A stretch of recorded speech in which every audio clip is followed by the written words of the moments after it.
Hey guys, tonight we begin a long, winding journey. One steeped in sea spray, cannon fire, and dusty ledgers scrawled with empire-sized ambition. Picture this.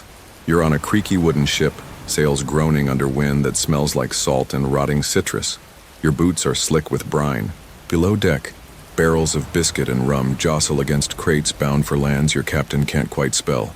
You, along with a ragtag bunch of privateers, are chasing rumors of Spanish galleons stuffed with silver. But tonight isn't about pirates. It's about how, quite by accident, the British Empire began to grow roots in foreign soil. So before you get comfortable, take a moment to like the video and subscribe. But only if you genuinely enjoy what I do here. And drop your location and local time in the comments. I love knowing where in the world you're listening from. Now dim the lights, maybe turn on a fan for that soft background hum, and let's ease into tonight's journey together. Your first brush with empire smells like ambition and desperation. It's the late 1500s. Queen Elizabeth I is on the throne, and England is, frankly, kind of a second-tier power. Spain, flush with New World gold, struts across the global stage like it owns the place, which in many ways it kind of does. But you're part of a new generation of English sailors. Privateers, technically, but let's be real. Pirates with paperwork, sent to harass the Spanish and maybe, just maybe, snag a slice of the imperial pie for yourselves. You hoist anchor, not with visions of civilizing missions or global trade networks, but with a much simpler goal: get rich, preferably quickly. You raid Spanish ships, burn a few coastal towns, and bring home enough loot to earn a knighthood if you're lucky, or a hanging if you're not. Sir Francis Drake does the former. He's the kind of guy who sails around the world, plunders a continent or two, and comes home to a royal backpat. It's during these chaotic raids that England accidentally starts building its empire. Take Roanoke. You land there in the 1580s hoping to plant England's flag in what's now North Carolina. You've brought with you seeds, sheep, Protestant Bibles, and an alarming lack of survival skills. The venture flops spectacularly. The settlers vanish. Maybe they joined nearby tribes, maybe something worse happened. Historians still argue whether it was disease, starvation, or assimilation that swallowed them. But failure doesn't stop ambition. Meanwhile, over in Ireland, you're watching another kind of conquest unfold. Ireland becomes the testing ground for England's colonial muscle. You burn crops, seize land, and plant loyal Protestant settlers in the north. It's all disturbingly methodical. The tactics used here, divide and conquer, forced displacement, religious repression, become templates for future colonial control elsewhere. You might say Ireland was the empire's sandbox, and the results were as grim as you'd expect. Back on the high seas, the English crown starts handing out monopoly trading rights like Halloween candy. The most notorious recipient? The East India Company. But that's a tale for tomorrow. For now, you're still skirting the Atlantic coast, dabbling in sugar plantations in Barbados and cotton schemes in the Carolinas. One of your captains, lesser known but wonderfully strange fellow named Martin Frobisher, thinks he's found gold in Canada. He digs up several shiploads of what turns out to be shiny but worthless ore, hauls it back to England, and promptly bankrupts his sponsors. Not every empire builder is a genius. Still, slowly, you notice a pattern. Everywhere you land, you trade, you fight, and you stay. Sometimes it's just a fort, sometimes it's a whole colony. And often it's a disaster. You fight mosquitoes more than enemies. You catch diseases that don't even have names yet. 1 in 3 settlers dies. You start to realize that empire isn't glamorous. It's exhausting, brutal, and weirdly bureaucratic. There are reports to file, ledgers to balance, corpses to bury, and yet the ships keep coming. Because for every mangled expedition, there's the chance of a windfall. Tobacco from Virginia, sugar from Jamaica, and eventually, enslaved people from Africa, though you haven't gotten there just yet. Right now, it's still about exploration, charters, and tentative footholds. But even in this early phase, you see a shift in language. What began as piracy now dresses itself in the clothes of destiny. You're told you're spreading civilization, bringing order to chaos. The usual nonsense, still it works. By the time you're squinting at the hazy horizon from a lookout perch in the mid-1600s, England isn't just a kingdom, it's becoming an empire. You find yourself back home in London between voyages, and the city has changed. Spices from the Indies, coffee from Arabia, strange new fabrics, and even stranger new ideas. There's an electric buzz in the air, This isn't just trade, it's transformation. You see people wearing turbans as fashion statements, parrots squawking colonial gossip in merchant shops, and the first printed maps showing crimson splotches across continents. Those splotches? They're your future destinations. And just when you think you might retire from this madness, someone hands you a new charter. One for a company that will change the world. A company with private armies, global reach, and a taste for unchecked power. But you don't know that yet. You just sign the papers, pocket the advance, and pack your bags. The Empire is calling, and you're answering. You're leaning against a dusty ledger now, thumbing through contracts inked in florid loops. The room smells of parchment, candle wax, and ambition. Outside, the Thames sloshes quietly past East. India House. You're officially on the payroll of the Honorable East India Company. Sounds regal, doesn't it? But what you've joined isn't just a company. It's a beast with sails and bayonets, one that's about to devour half a continent. At first, it's business. The company, founded in 1600, wants one thing: spices, pepper, nutmeg, cloves, exotic. Little things that make rich British dinners less depressing. You sail east with holds full of wool and cheap trinkets, and you return, if you're lucky, with treasures. But trade is fickle, rivals abound, and soon profit margins aren't enough. You need leverage. You land in India under the guise of cooperation. You bow to Mughal emperors, sip sweet masala chai in palatial courts, and flatter local rulers with awkwardly pronounced compliments. But behind the courtesies, you're scheming. You build factories, basically fortified trading posts. You claim you're here only for commerce, but your warehouses look suspiciously like fortresses. Then comes a turning point, the Battle of Plassey in 1757. You're there, sweating in woolen uniforms under a choking Bengali sun, cannonballs splashing, through monsoon puddles. Through bribery and betrayal, you defeat the Nawab of Bengal. It's one of those moments that doesn't feel historic while it's happening, just sweaty, frantic, and loud. But afterward, everything changes. You're no longer just a trader, you're a ruler. Bengal becomes a company possession, and with it you inherit power that no private business should ever have. You set taxes, mint coins, command armies. Imagine Amazon invading Texas and declaring it an independent state. That's roughly the scale of what's happening here. Historians still argue whether the company ever intended to govern, or if it just stumbled into conquest like a clumsy giant in a tea shop. Either way, the results are the same.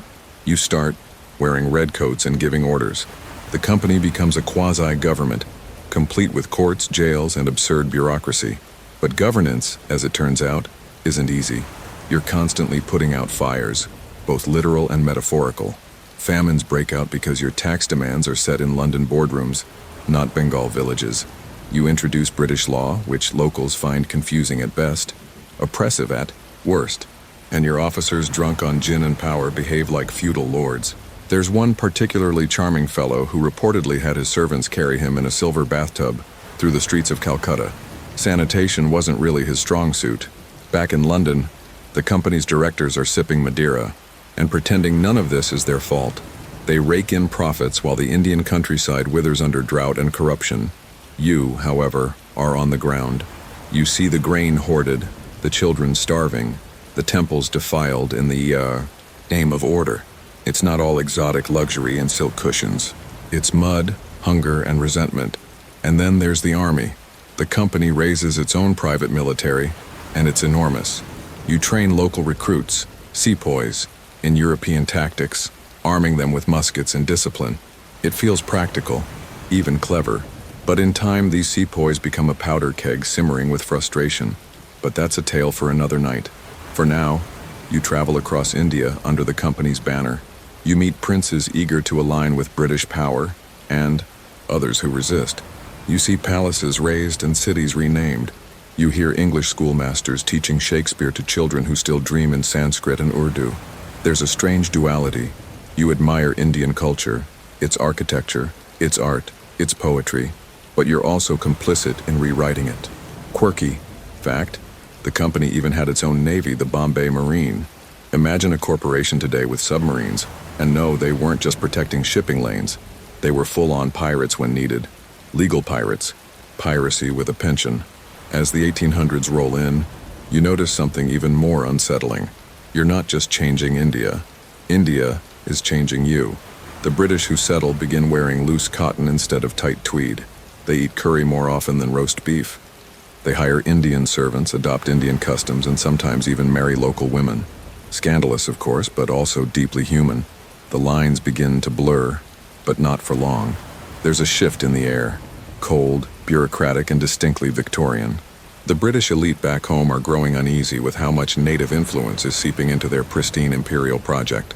They want to draw a firmer line, assert clearer dominance, so they double down on racism, tighten administrative control, and push English culture harder than ever. The company becomes less a hybrid experiment and more a colonial machine, and, yet as you sit in your high-ceiling bungalow, sipping watered-down whiskey and swatting mosquitoes the size of thumbs, you can't shake the feeling that this is all unstable. The wealth is vast, but so is the resentment. The power is impressive, but brittle. Still, tomorrow you'll wake, button your tunic, and inspect the accounts. Because that's empire too. Monsoons and ledgers, bayonets and spreadsheets. You're no longer a pirate. You're a manager of a multinational empire that calls itself a business. The irony is almost funny. You wake up with your boots still on, the air thick with humidity and gun oil. Outside, the rustle of palm trees mixes with the distant toll of temple bells. It's India, 1857, and your whole world is about to go up, in flames. The sepoys, the very soldiers trained by the East India Company, are restless. You hear whispers of rebellion, rumors clinking like loose musket balls in a powder keg. The spark? Greased cartridges. Rifle ammunition wrapped in paper said to be coated in cow and pig fat. Offensive to both Hindus and Muslims, depending on who's holding the gun. But really, the grease is just the last straw. Years of economic exploitation, religious insensitivity, and racial arrogance have primed the revolt. It starts in Meerut, a flash of fury. Sepoys refuse to bite the cartridges, are court-martialed, and then all hell breaks loose. You try to keep order, but the rebellion spreads like wildfire. Delhi, Kanpur, Lucknow. Entire cities rise. British civilians are massacred. In return, company troops unleash brutal retaliation. Executions by cannon fire. Villages razed. Historians still argue whether it was a war of independence or just a massive mutiny. Either way, it's bloody, chaotic, and impossible to ignore. You're stationed near Lucknow, sweating through your uniform as you reinforce crumbling walls against an onslaught of sepoys and citizens alike. The siege drags on for months. Supplies run low. Disease runs high. You hold the line, not out of loyalty, but because there's nowhere else to run. You watch comrades fall one by one, until the relief forces finally arrive. Too late for many, too early to call it a victory. When the dust settles, the East India Company is finished. Not in theory, but in practice. The British government steps in, passing the Government of India Act. The Crown takes control. You trade your company badge for a royal commission, but the uniforms stay the same. Only the stationery changes. You wander the ruined halls of Delhi, once a Mughal jewel, now a smoldering wreck. The Red Fort stands hollow, its walls scorched, its throne room silent. You think about the last emperor, Bahadur Shah Zafar, dragged from his palace and exiled. His sons executed. His empire ended not with a bang, but with a stiffly worded proclamation and a stamp. Back in London, they spin the narrative clean and tight. Heroism, discipline, the triumph of civilization. You know better. You smelled the burnt flesh. You saw the chaos. And you feel something twist inside you when they call it the Great Rebellion, like it was a hiccup in the great noble march of empire. Still, the show must go on. Victoria is declared Empress of India in 1876. You're handed medallions, pensions, and increasingly ridiculous hats. The British Raj is born, and you're swept into a machine more polished, more bureaucratic, and somehow even more controlling than the company ever dreamed. New railways slash across the countryside. Telegraph lines hum with imperial gossip. Schools pop up, teaching Shakespeare and Newton to kids who've never seen snow. You march in parades, oversee census counts, and attend endless official dinners where someone always mispronounces samosa. And here's the kicker. Despite everything, India becomes the jewel in the crown. Not just for its riches, cotton, tea, opium, but because it makes Britain feel important. Ruling India is what makes Britain an empire. Without it, you're just another island nation with a history of naval show-offs and soggy weather. But beneath the surface, cracks form. You begin to notice Indian intellectuals, lawyers, professors, even clerks, quoting Locke and Mill back at you. If liberty means liberty, they say. Then why are we not free? It's a subtle rebellion, but one that sticks. And while the British elite build hill stations in Shimla and Darjeeling to escape the heat, a new class of Indian thinkers begins to stir the air. They speak of nationalism, of self-rule, of rights. You ignore them at first, then you fear them, then you realize they're not going away. Meanwhile, the machinery of empire grinds on. You're asked to supervise a famine relief effort. Sounds noble, right? But the budget is tight, and policy demands laissez-faire economics. Translation? Let the markets handle it. Millions die. You write reports using phrases like shortage of grain distribution, while whole provinces vanish into dust and silence. One economist argues the deaths were part of a necessary correction. You try not to punch him. Odd fact, during one of these famines, Queen Victoria donates £5,000. British citizens raise another 100,000. Meanwhile, the British government spends 5 times that on a military expedition in Afghanistan. Priorities, you suppose. Still, the trains run on time. The colonial architecture gleams in the sun. And in the drawing rooms of Calcutta and Bombay, the empire congratulates itself with sherry and poorly played sitar music. But you can't shake the memory of Delhi's burned-out markets, or the look in a sepoy's eyes as he loaded that last forbidden cartridge. You try to rationalize it all. We brought railways, you tell yourself. We built universities. But deep down, you know that for every library, there's a gallows. For every telegram line, a forced march. Empire isn't a gift, it's a transaction. One where only one side ever signs the receipt. As you light a cigar and stare out over a land you've helped reshape beyond recognition, a thought slips in, uninvited. Maybe the Empire's biggest myth is that it ever had control. You're boarding a steamer now, your boots thudding across iron decks slick with sea spray. The year is 1884, and you're headed to a city you've never heard of before. Berlin. Funny, isn't it? You've spent decades carving out chunks of India, and now you're sailing into the cold heart of Europe to watch the next phase of IEU. Imperialism hatch over cold beer and smug grins. The British Empire, always hungry, is about to bite into Africa. Berlin hosts the grandest of games, the Berlin Conference. 19 European powers, not a single African invited, gather to divvy up an entire continent like slices of roast beef. They call it diplomacy. You call it a land grab with a tuxedo on. The official term is the Scramble for Africa, which sounds like a children's Easter egg hunt, but is really more like a knife fight at a buffet. You don't make the decisions. You're not that high up, but you read the minutes. Spheres of influence are drawn on maps with little more than rulers and wine-stained fingers. Britain gets big chunks of East and Southern Africa, though you're always side-eyeing France, Belgium, and especially Germany, the new kid on the imperial block. The logic is simple. Whoever plants the flag first wins. Back in Britain, they package this madness in high-minded terms. Exploration, civilization, trade. But you know better. The real mission? Rubber, gold, diamonds, land, and pride. Africa is rich, and the empire wants a piece. No, all of it. So you're off again. This time it's not Bengal, but Bechuanaland, Rhodesia, Uganda. The names shift. On your tongue like puzzle pieces that never quite fit. You cross dusty plains where zebras eye you warily, and missionary stations dot the horizon like strange little outposts of piety and tea. You're part explorer, part bureaucrat, part nuisance. And there's Cecil Rhodes. You meet him once, briefly. He smells of dust and expensive cigars and talks like a man who thinks he's been sent by God and the Bank of England. He dreams of a railroad from Cape to Cairo, a continuous ribbon of British red stretching across the continent. Ambitious? Certainly. Delusional? Also, yes. But the Empire eats that kind of vision for breakfast.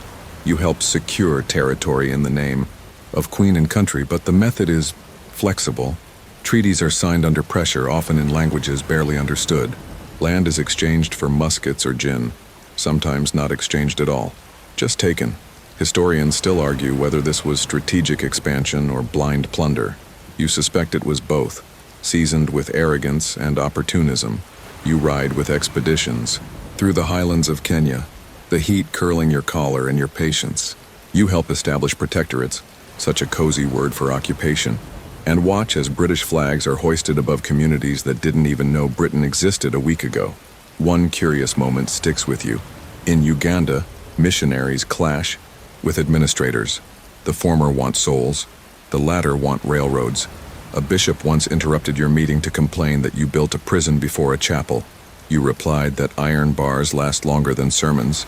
He didn't laugh. And then, there's the building. Railways again. The Uganda Railway becomes your obsession. You supervise construction, watching as thousands of Indian laborers imported from the Raj lay track inch by inch. It's backbreaking, brutal work. Malaria, heat stroke, and man-eating lions turn it into something between a job site and a graveyard. At one point, the Tsavo lions kill over 30 workers. You joke that even the wildlife hates colonialism. No one laughs, yet the line pushes forward. You connect Lake Victoria to Mombasa, bridging kingdoms with iron and willpower. They call it the lunatic line because of its cost and danger. You think the name fits. Still, it becomes the backbone of British East Africa, a corridor for tea, ivory, soldiers, and eventually tourists. But expansion brings conflict. You're stationed briefly in Sudan, where the modest uprising simmers. The British suffer a humiliating defeat at Khartoum in 1885, and General Gordon's severed head becomes a cautionary tale. You study the reports, you note the arrogance, and when the Empire returns years later under Kitchener, you're part of the revenge tour. Omdurman becomes a massacre, a victory with Maxim guns and cold precision. You walk the battlefield afterward, stepping over shattered spears and burnt turbans, and feel something inside you go cold. Quirky fact, Queen Victoria once had a map in her study with the British Empire colored in red. By 1890, nearly a quarter of the globe was red. She needed a bigger map. Back in the metropoles, this expansion is celebrated. Children play with toy soldiers modeled on imperial troops. Postcards show sunsets over pyramids and elephants carrying parasols. Empire becomes a brand and you're one of its salesmen, even if your boots are still caked in blood and dust. But you start noticing the resistance. It's subtle at first.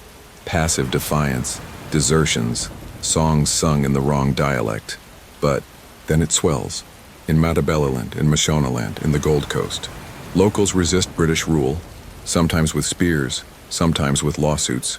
You dismiss it as disobedience until it becomes undeniable. The people don't want you here. You write reports full of euphemisms, tribal unrest, necessary pacification, temporary disruption. What you mean is revolt, massacre, chaos. Historians still argue if these uprisings were doomed, or if they planted seeds for later revolutions. You wonder if those seeds are growing beneath your boots even now. You sit in your tent one night, lantern flickering, a map of Africa spread before you.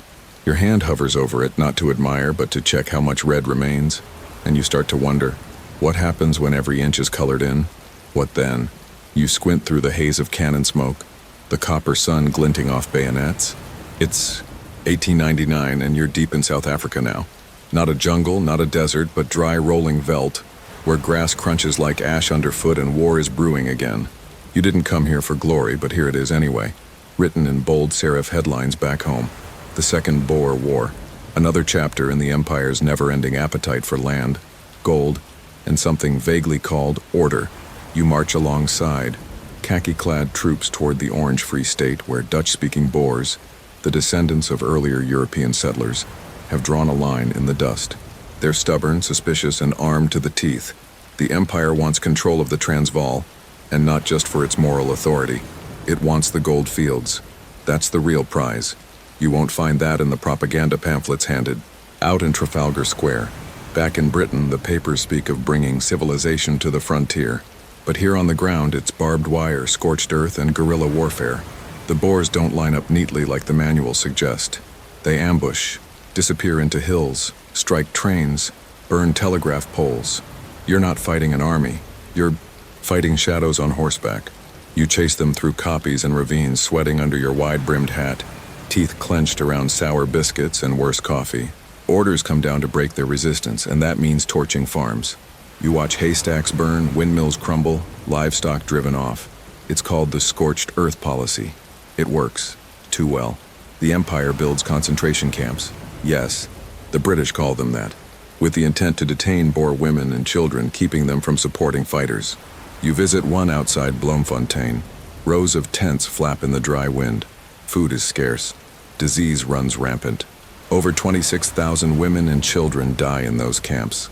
You write a report, hedging your language with bureaucratic softness.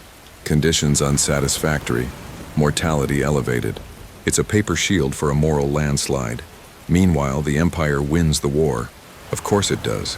The Boers are ground down by superior numbers, better logistics, and relentless pressure. The Treaty of Vereeniging is signed in 1902. South Africa becomes a British colony, officially at least.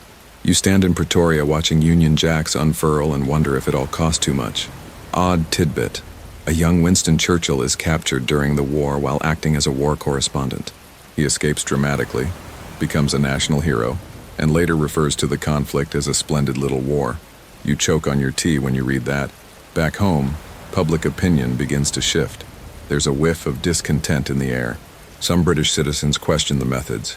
They don't like the sound of concentration camps. They wince at the photos, at the casualty lists, at the sheer cost of keeping distant lands in line. You overhear conversations on trains. In pubs, are we still the good guys? But the Empire doesn't slow down. In fact, it tightens its grip. Across Africa, administrators are sent to develop local economies. This usually means growing cash crops like cotton or cocoa, things Britain needs, not what locals want.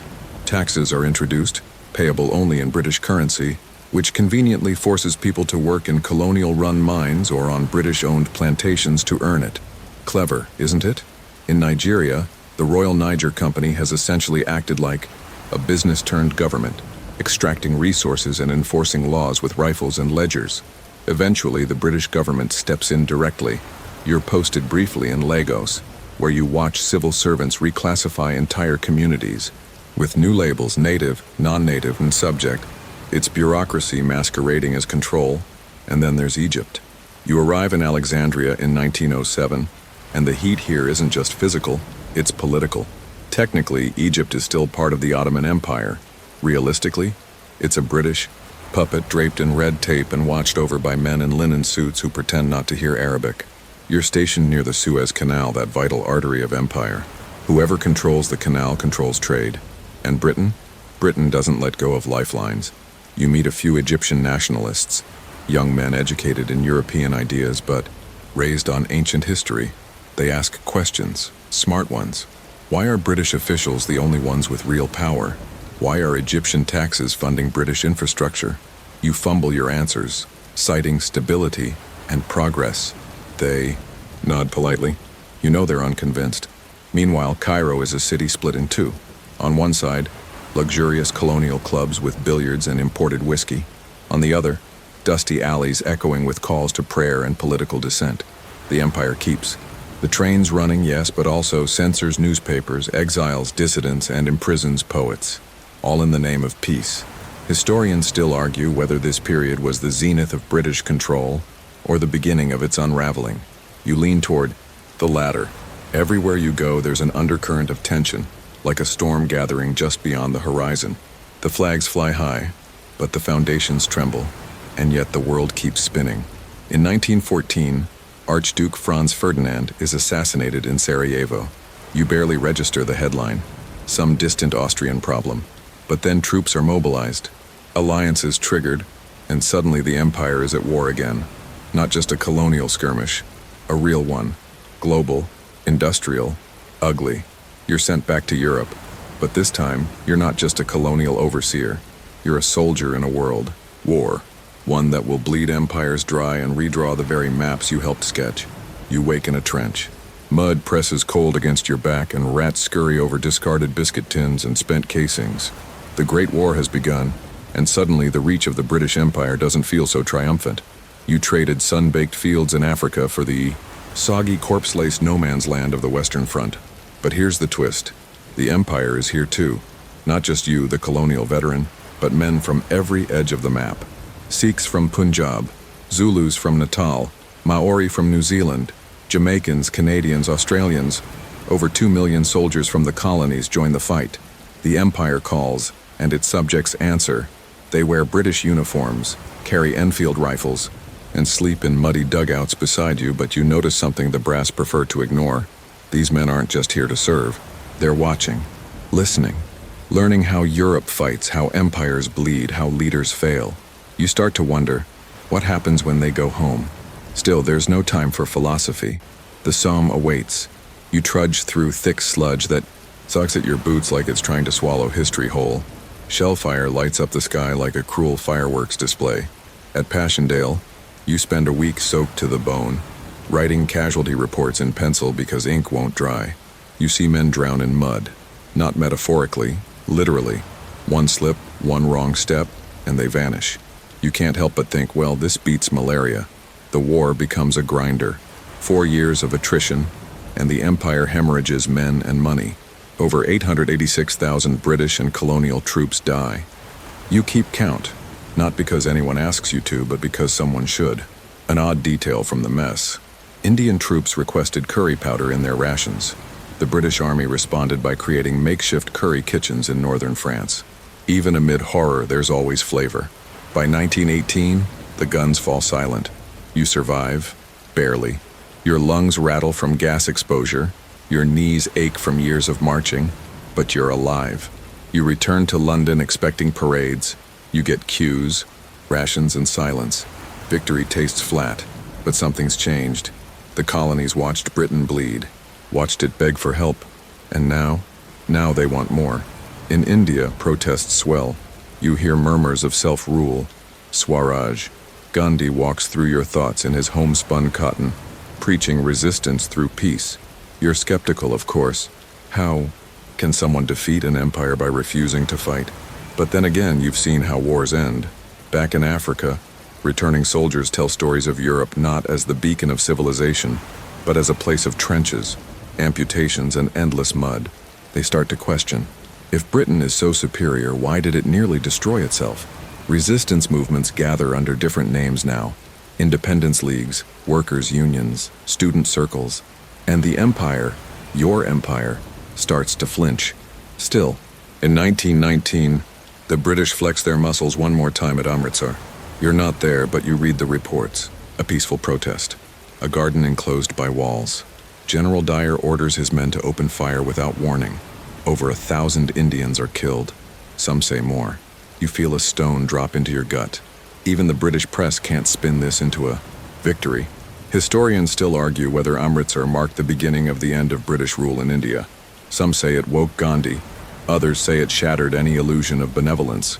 You say it was another nail in the imperial coffin. And this, one screamed. The 1920s roll in like a hangover. Britain's broke, tired, and covered in colonial bruises. In Ireland, another wound splits open.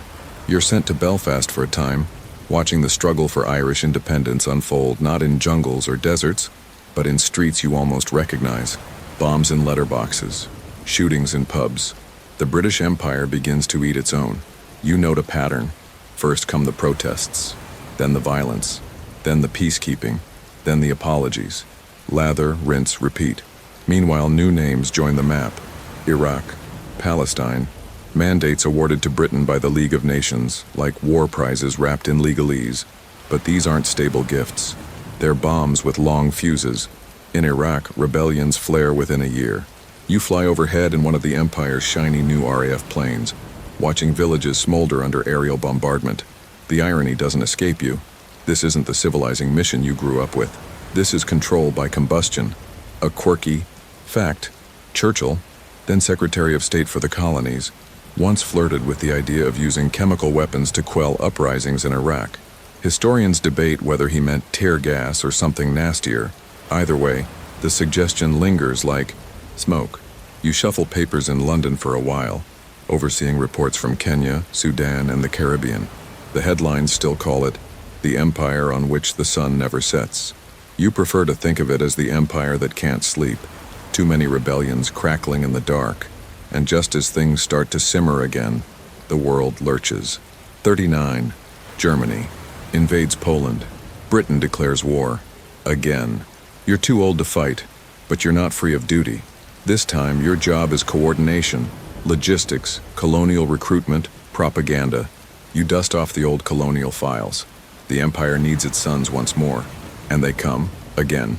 India alone contributes over 2 million men. The Caribbean sends pilots. Africans build roads, carry supplies, bleed quietly into history books that rarely mention them. You feel the echoes of the First War rumbling louder now. The same trenches but deeper, the same alliances but more fragile. And this time it's not just about borders. It's about ideology. Fascism, democracy, communism, the empire, still trying to decide what it wants to be. You wonder if this second war will break the empire's back for good.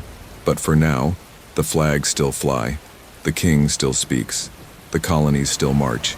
And you sit at your desk, pen trembling slightly, and begin drafting a new set of recruitment posters.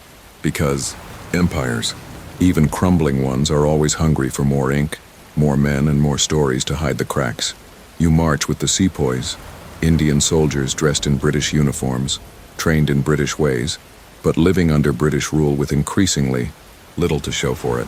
The year is 1857, and your boots crunch against the dry earth of northern India.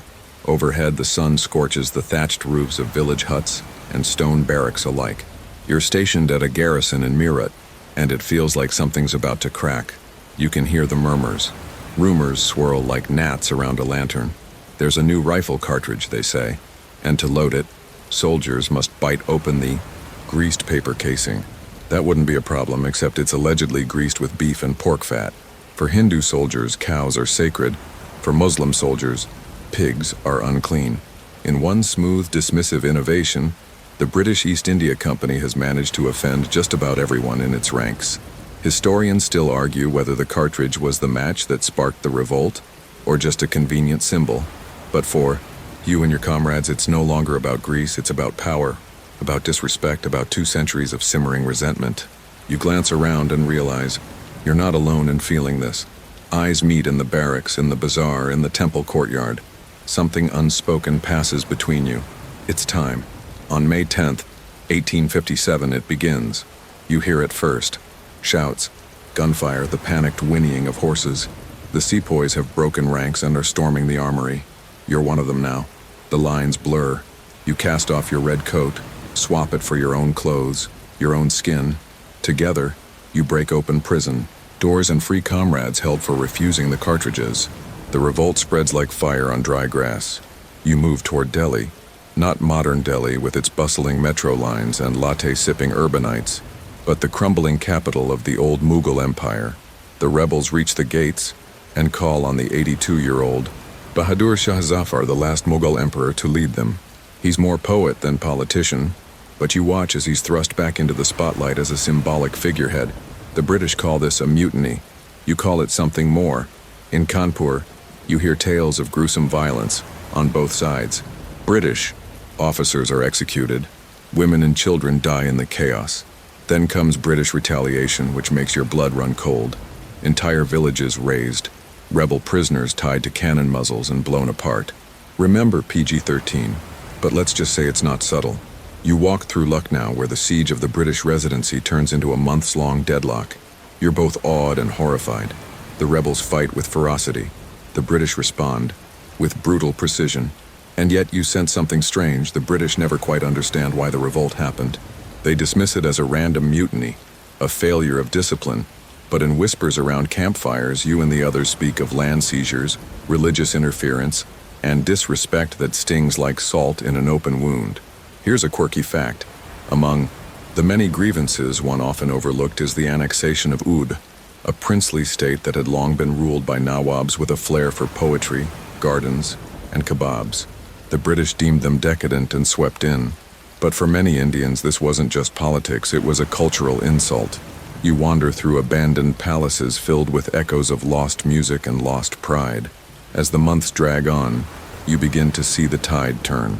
The British, with reinforcements shipped from across the empire, gradually take back city after city. Delhi falls. Kanpur is recaptured. The rebellion unravels, but not before leaving scars. You see them in the scorched villages, the bullet-pocked walls, and the haunted eyes of survivors. When it finally ends in 1858, the East India Company is finished. You stand in the aftermath as the British Crown takes direct control of India. A little sign that says corporate rule has just been replaced with one that says official empire. Different branding, same flavor. The bureaucracy grows. The railways expand and Queen Victoria is declared Empress of India. You don't feel very imperial, though. Just tired. And the cartridge? Whether it was real or rumor, it's now legend, like a single match remembered long after the fires been put out. Historians still debate whether this was India's first war of independence or a tragically premature uprising. But you, standing in the smoky twilight of rebellion, know one thing. Something fundamental has shifted. The empire has drawn blood, and so have you. Your feet are sore. Your mind buzzes with memories of chaos and courage. And as you gaze toward the horizon, you know this was just one chapter in a much longer storm. You sit on a creaky folding chair beside a map that stretches the length of the wall. Africa, blank in parts, or worse, filled with neat little guesses. The year is 1884, and you're attending the Berlin Conference. Well, not officially. You're just hovering at the edge of power, watching European men in waistcoats and handlebar mustaches draw borders across a continent they've mostly never set foot on. You watch Britain's representatives nod along to German, Belgian, and French ambitions, but your eyes stay locked on that red pen. A flick here, a slash there, rivers split, tribes divided, trade routes seized. You don't hear drums or see elephants. You hear the scratch of ink. That's how the scramble for Africa begins. Not with a charge, but with cartography. You head south, where British soldiers have boots on the ground and Maxim guns at the ready. You're marching with Cecil Rhodes's dreamers, laying railway tracks across arid plateaus and claiming territory with all the subtlety of a bulldozer. It's God, gold, and glory all over again, though now they've swapped gold for diamonds. You feel them, sharp and cold, deep in the earth beneath your feet. Historians still argue whether the scramble was a response to European rivalry or simply an aggressive capitalist land grab. But as you drift past labor camps and exhausted porters, the answer feels less academic. You see how infrastructure often follows bloodlines and how schools, if built at all, teach loyalty to a crown an ocean away. In Egypt, you dig the Suez Canal, a marvel of engineering that's as symbolic as it is strategic. Britain calls it a lifeline to India. You call it what it is, a leash. You feel the sweat on your back as you help move dirt for a passage that doesn't serve you.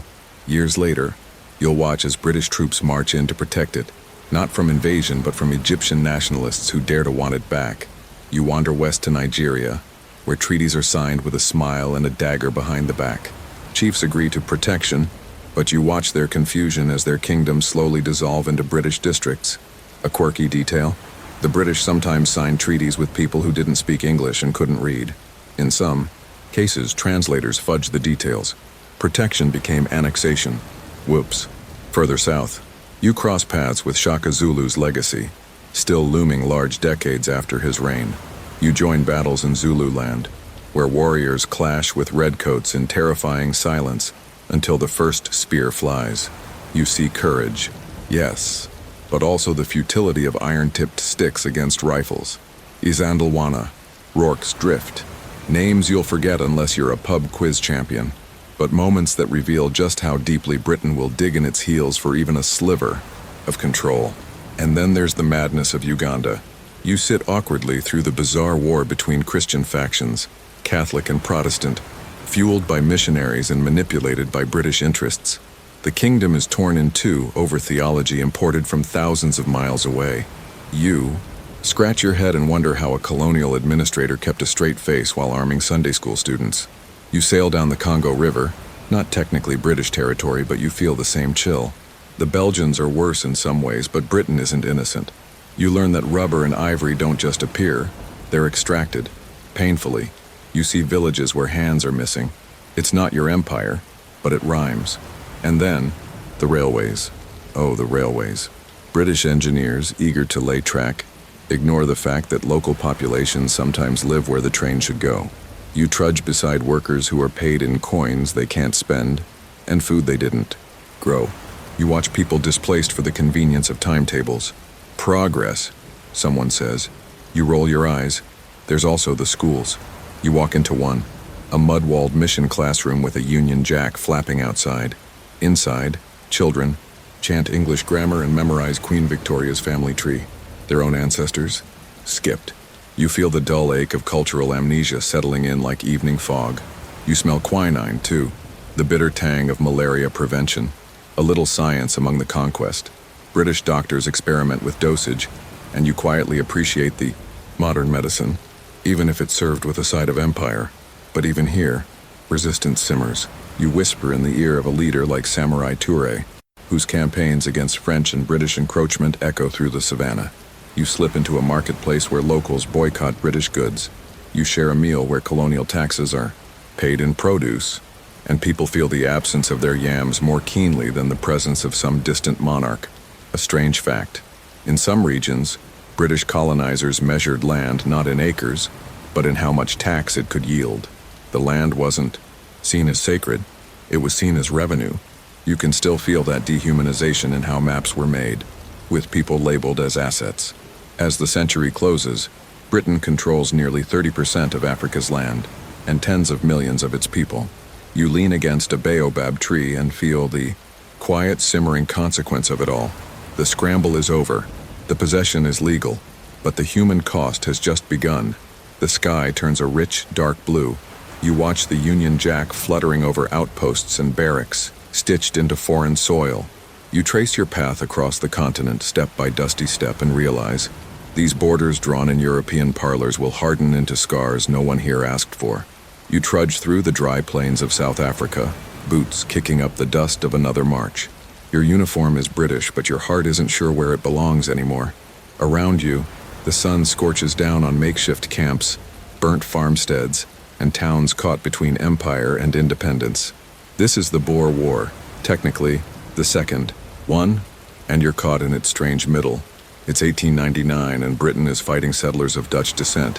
Yes, fellow Europeans. Awkward, right? These Boers, or Afrikaners, have built their own republics. The Transvaal and the Orange Free State. You hear whispers that it's about gold and diamonds, recently discovered in Boer territory. Britain says it's about civilization. But let's be real. You don't march an army halfway across the world for moral philosophy. Historians still argue whether this was a war of imperialism disguised as a crusade for rights, or a bumbling response to a rebellion. You just know that the fighting is fierce. The Boers don't fight like your usual enemies, they're guerrillas. They move fast, blend into the land, and disappear before you can raise your rifle. You see them ride out at dusk, long coats trailing, rifles slung low, farmers turned snipers. You're there when Britain brings out the heavy hand. Scorched earth. Policy. Entire farms are burned, wells poisoned, livestock slaughtered. You help drive women and children into fenced camps, thinking you're offering them protection, but these are no safe havens. They're overcrowded, unsanitary, and underfed. You pace the perimeter, uneasy. Here's the dark, quirky fact you wish wasn't real. These camps are where the term concentration camp gains global traction.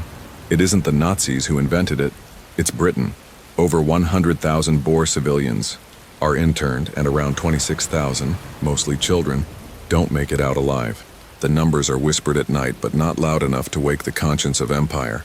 Inside the camps you hear coughing, always coughing. Food is rationed poorly. Medical care is rudimentary. You help build rough huts, but there's no dignity left. And then you realize it's not just Boers here. Black South Africans are also herded into separate camps. Their death toll, often ignored. Their stories, even more so.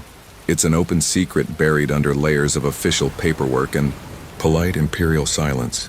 You return to the battlefield where new weapons hum through the air. The British bring blockhouses, barbed wire, and automatic weapons.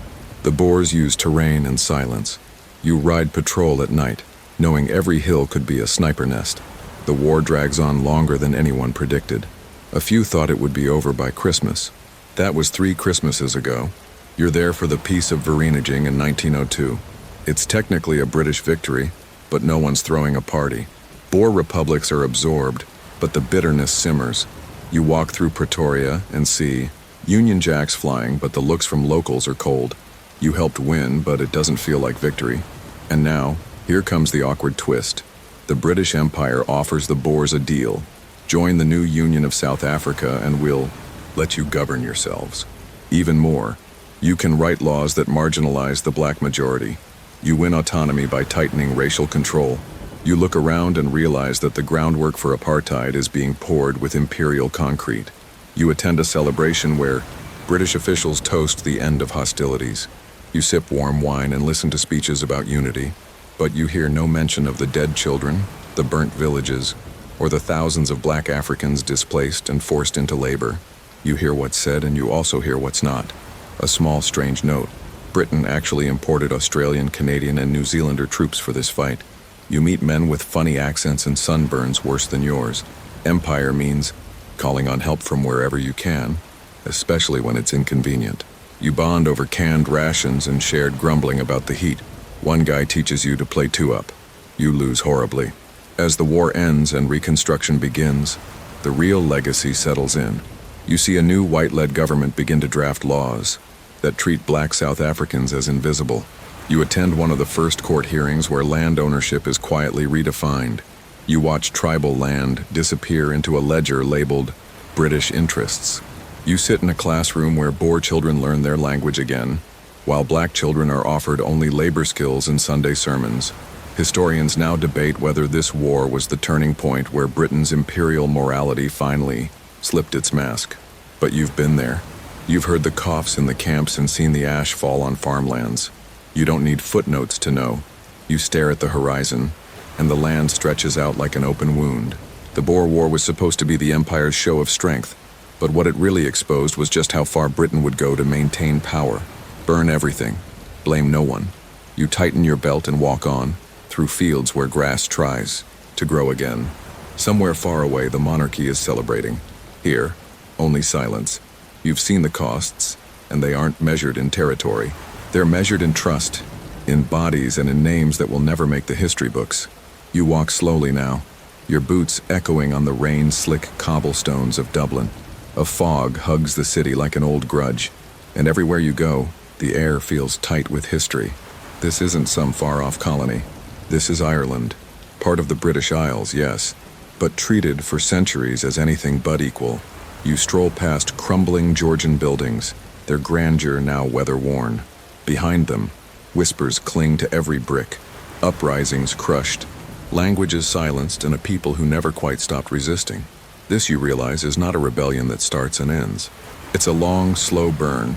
Your journey begins with the 1798 rebellion, when Irish nationalists, inspired by the American and French revolutions, rose against British rule. You walk the hills where pikes glint in the sun and hear the roar of men, shouting in Irish and English alike. Protestants and Catholics briefly united, an odd couple with a shared enemy. But British forces quickly doused that spark with fire and gallows. The leaders, hanged. The survivors, hunted. But Ireland doesn't forget.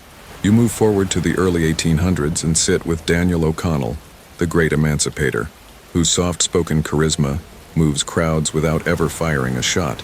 He fights for Catholic rights in Parliament, and you watch as Britain grudgingly opens the door, just a crack. It's a rare moment of reform that feels like change, until the door slams shut again. Now comes the storm. The 1840s. You're walking through a village on the west coast, barefoot children darting past you. The potato crop has failed, again, and this time, there's no relief. You enter a thatched cottage and feel the hunger like a fog in your throat. British officials speak of free markets and moral lessons, but you see ships leaving Irish ports filled with grain, cattle, butter. Not famine, export. Historians still argue whether the Great Famine was a natural disaster, worsened by incompetence, or an act of slow genocide. But standing there watching a mother feed her child grass boiled in ditch water, the academic debate feels cruelly distant. Over 1 million people will die. Another 1 million will flee. You help load coffins onto boats bound for Canada and America.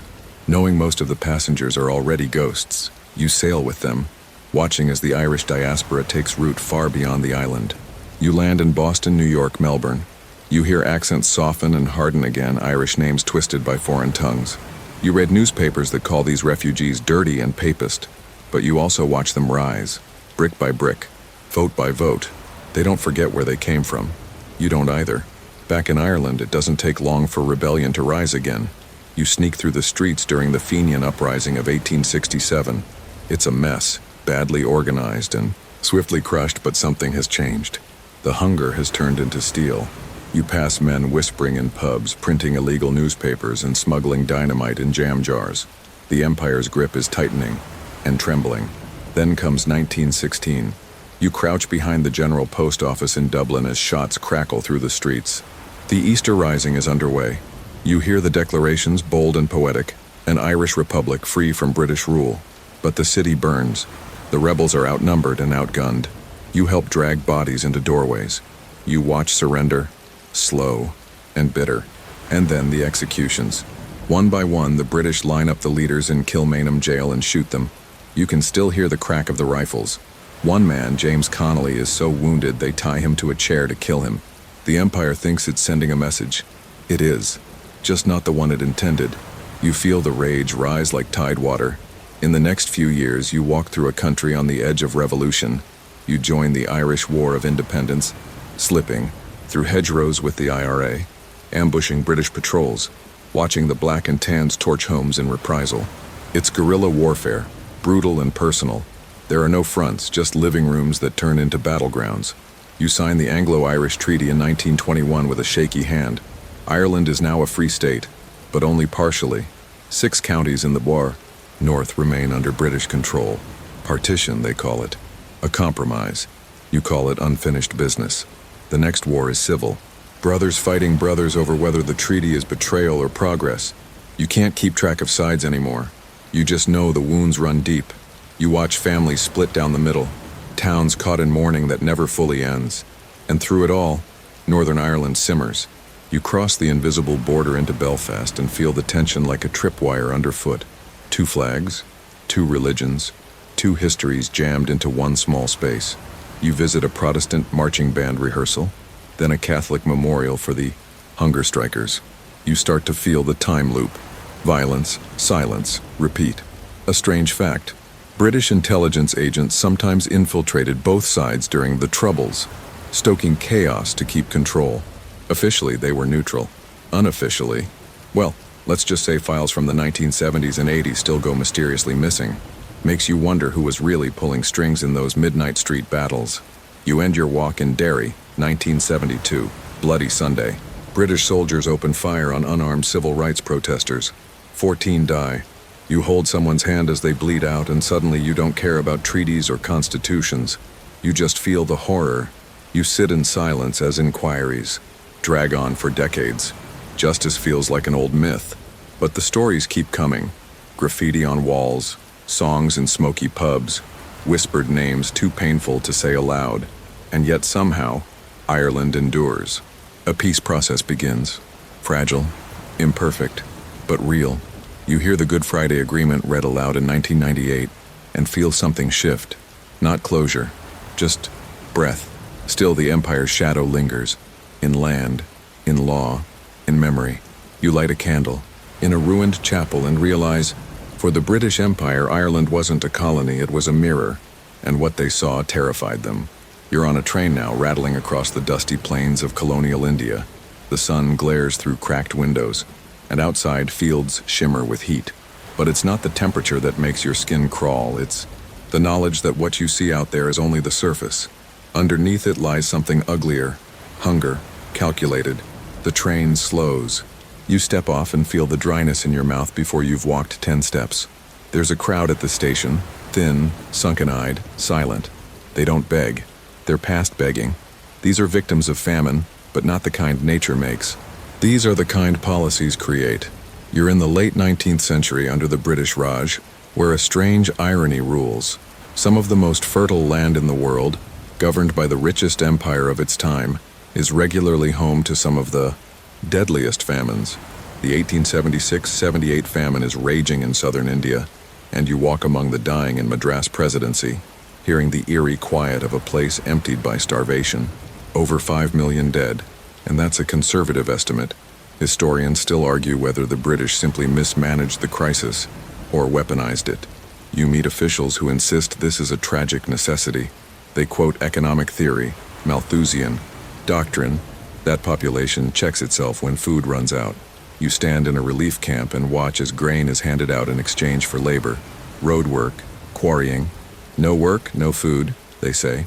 But the workers are skeletal, their muscles already wasted. You dig alongside them for a day and realize your own strength is a luxury. You pass warehouses brimming with grain, exports meant for Britain. You hear arguments in government circles about not interfering with market forces. One particularly frigid bureaucrat tells you, If we feed them too easily, we teach dependence. You nod. Not because you agree, but because you've learned that speaking up here means watching silence return in kind. You find a curious pamphlet in Calcutta that calculates famine deaths like a math problem. How many rupees per corpse? You want to laugh, but it catches in your throat. Move forward just a few decades to the 1899-1900 famine, and the pattern repeats. Another drought, another shipment of grain abroad. This time you're up in the central provinces, and cholera follows close behind hunger. You meet a British doctor who keeps detailed records of village deaths but is ordered not to publish them so as not to alarm London investors. You take a break, sit beneath a neem tree, and think of the empire's motto: civilization and order. You wonder how civilization tastes with an empty stomach. You suspect it tastes like dust. Here's the quirky, dark tidbit. During famines, British colonial menus didn't change much. You attend a dinner in Bombay where colonial officers enjoy roast beef and wine while discussing crop failures with regret. One officer makes a joke about how famine thins the natives. You set your fork down and never pick it up again. You follow the pattern into the 20th century. It's 1943 and you're in Bengal. World War II is raging, but the quiet war of starvation continues. This famine is different, man-made in every sense. Rice exports, wartime hoarding, scorched earth. Policies meant to slow a Japanese advance. All of it combines to create catastrophe. Nearly 3 million die. You walk into a village where dogs feed on corpses. You see a mother clutching her lifeless child as if sleep might still bring them back. You ask what happened to relief, and someone shrugs. It never came here. Winston Churchill is prime minister. You read the telegrams, he knew. He reportedly said, "If food is so scarce, why isn't Gandhi dead yet?" Whether he actually said it or not, the fact that people believe he did tells you everything.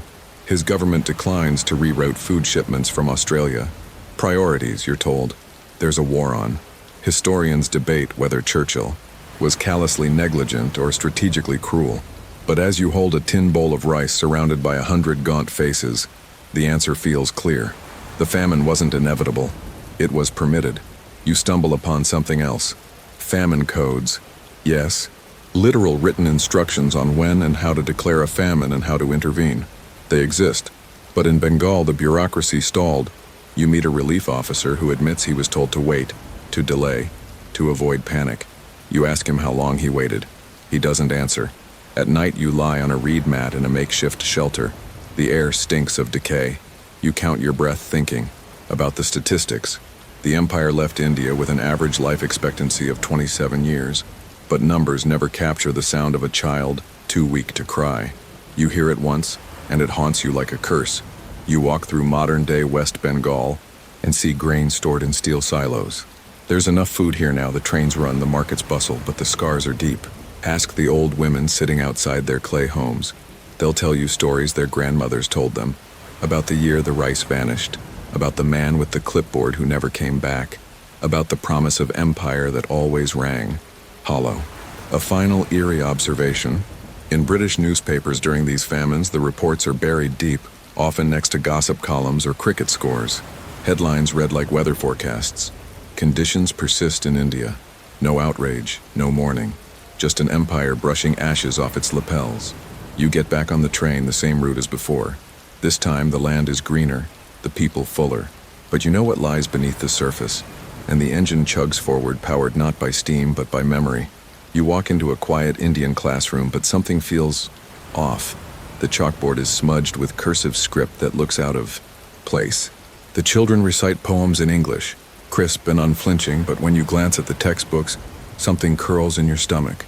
It's all British kings and queens, Roman roads, and Shakespeare. There's barely a whisper of Ashoka or Akbar. You're in the middle of one of the British Empire's most subtle conquests, not of land, but of memory. You settle into a wooden bench. The bell rings and a teacher begins a lesson on the civilizing mission. You blink. Yes, that's the official term. The idea that Britain's imperial reach was a gift, bringing law, order, and tea. You look at the brown faces around, you each repeating this narrative like it's gospel, and it dawns on you, this isn't just education, it's a rewrite, a quiet coup of the mind. You flip through a colonial-era textbook. There's a chapter on the savagery of Indian customs, child marriage, sati, untouchability. Fair points if selectively chosen. What's missing? The centuries of science, philosophy, literature, and pluralistic rule that came before the British arrived. You can read 5 pages on Queen Victoria's pets, but barely 2 lines about the Bhakti movement or Nalanda University. One empire's trivia outweighs another's civilization. This is where the British excelled, making empire feel like improvement. They understood that once you shape how people see the past, you shape how they see themselves. And here's the kicker. Many Indians started believing it. You meet a civil servant in 1920s Calcutta, fluent in Shakespeare and proud of his Queen's English.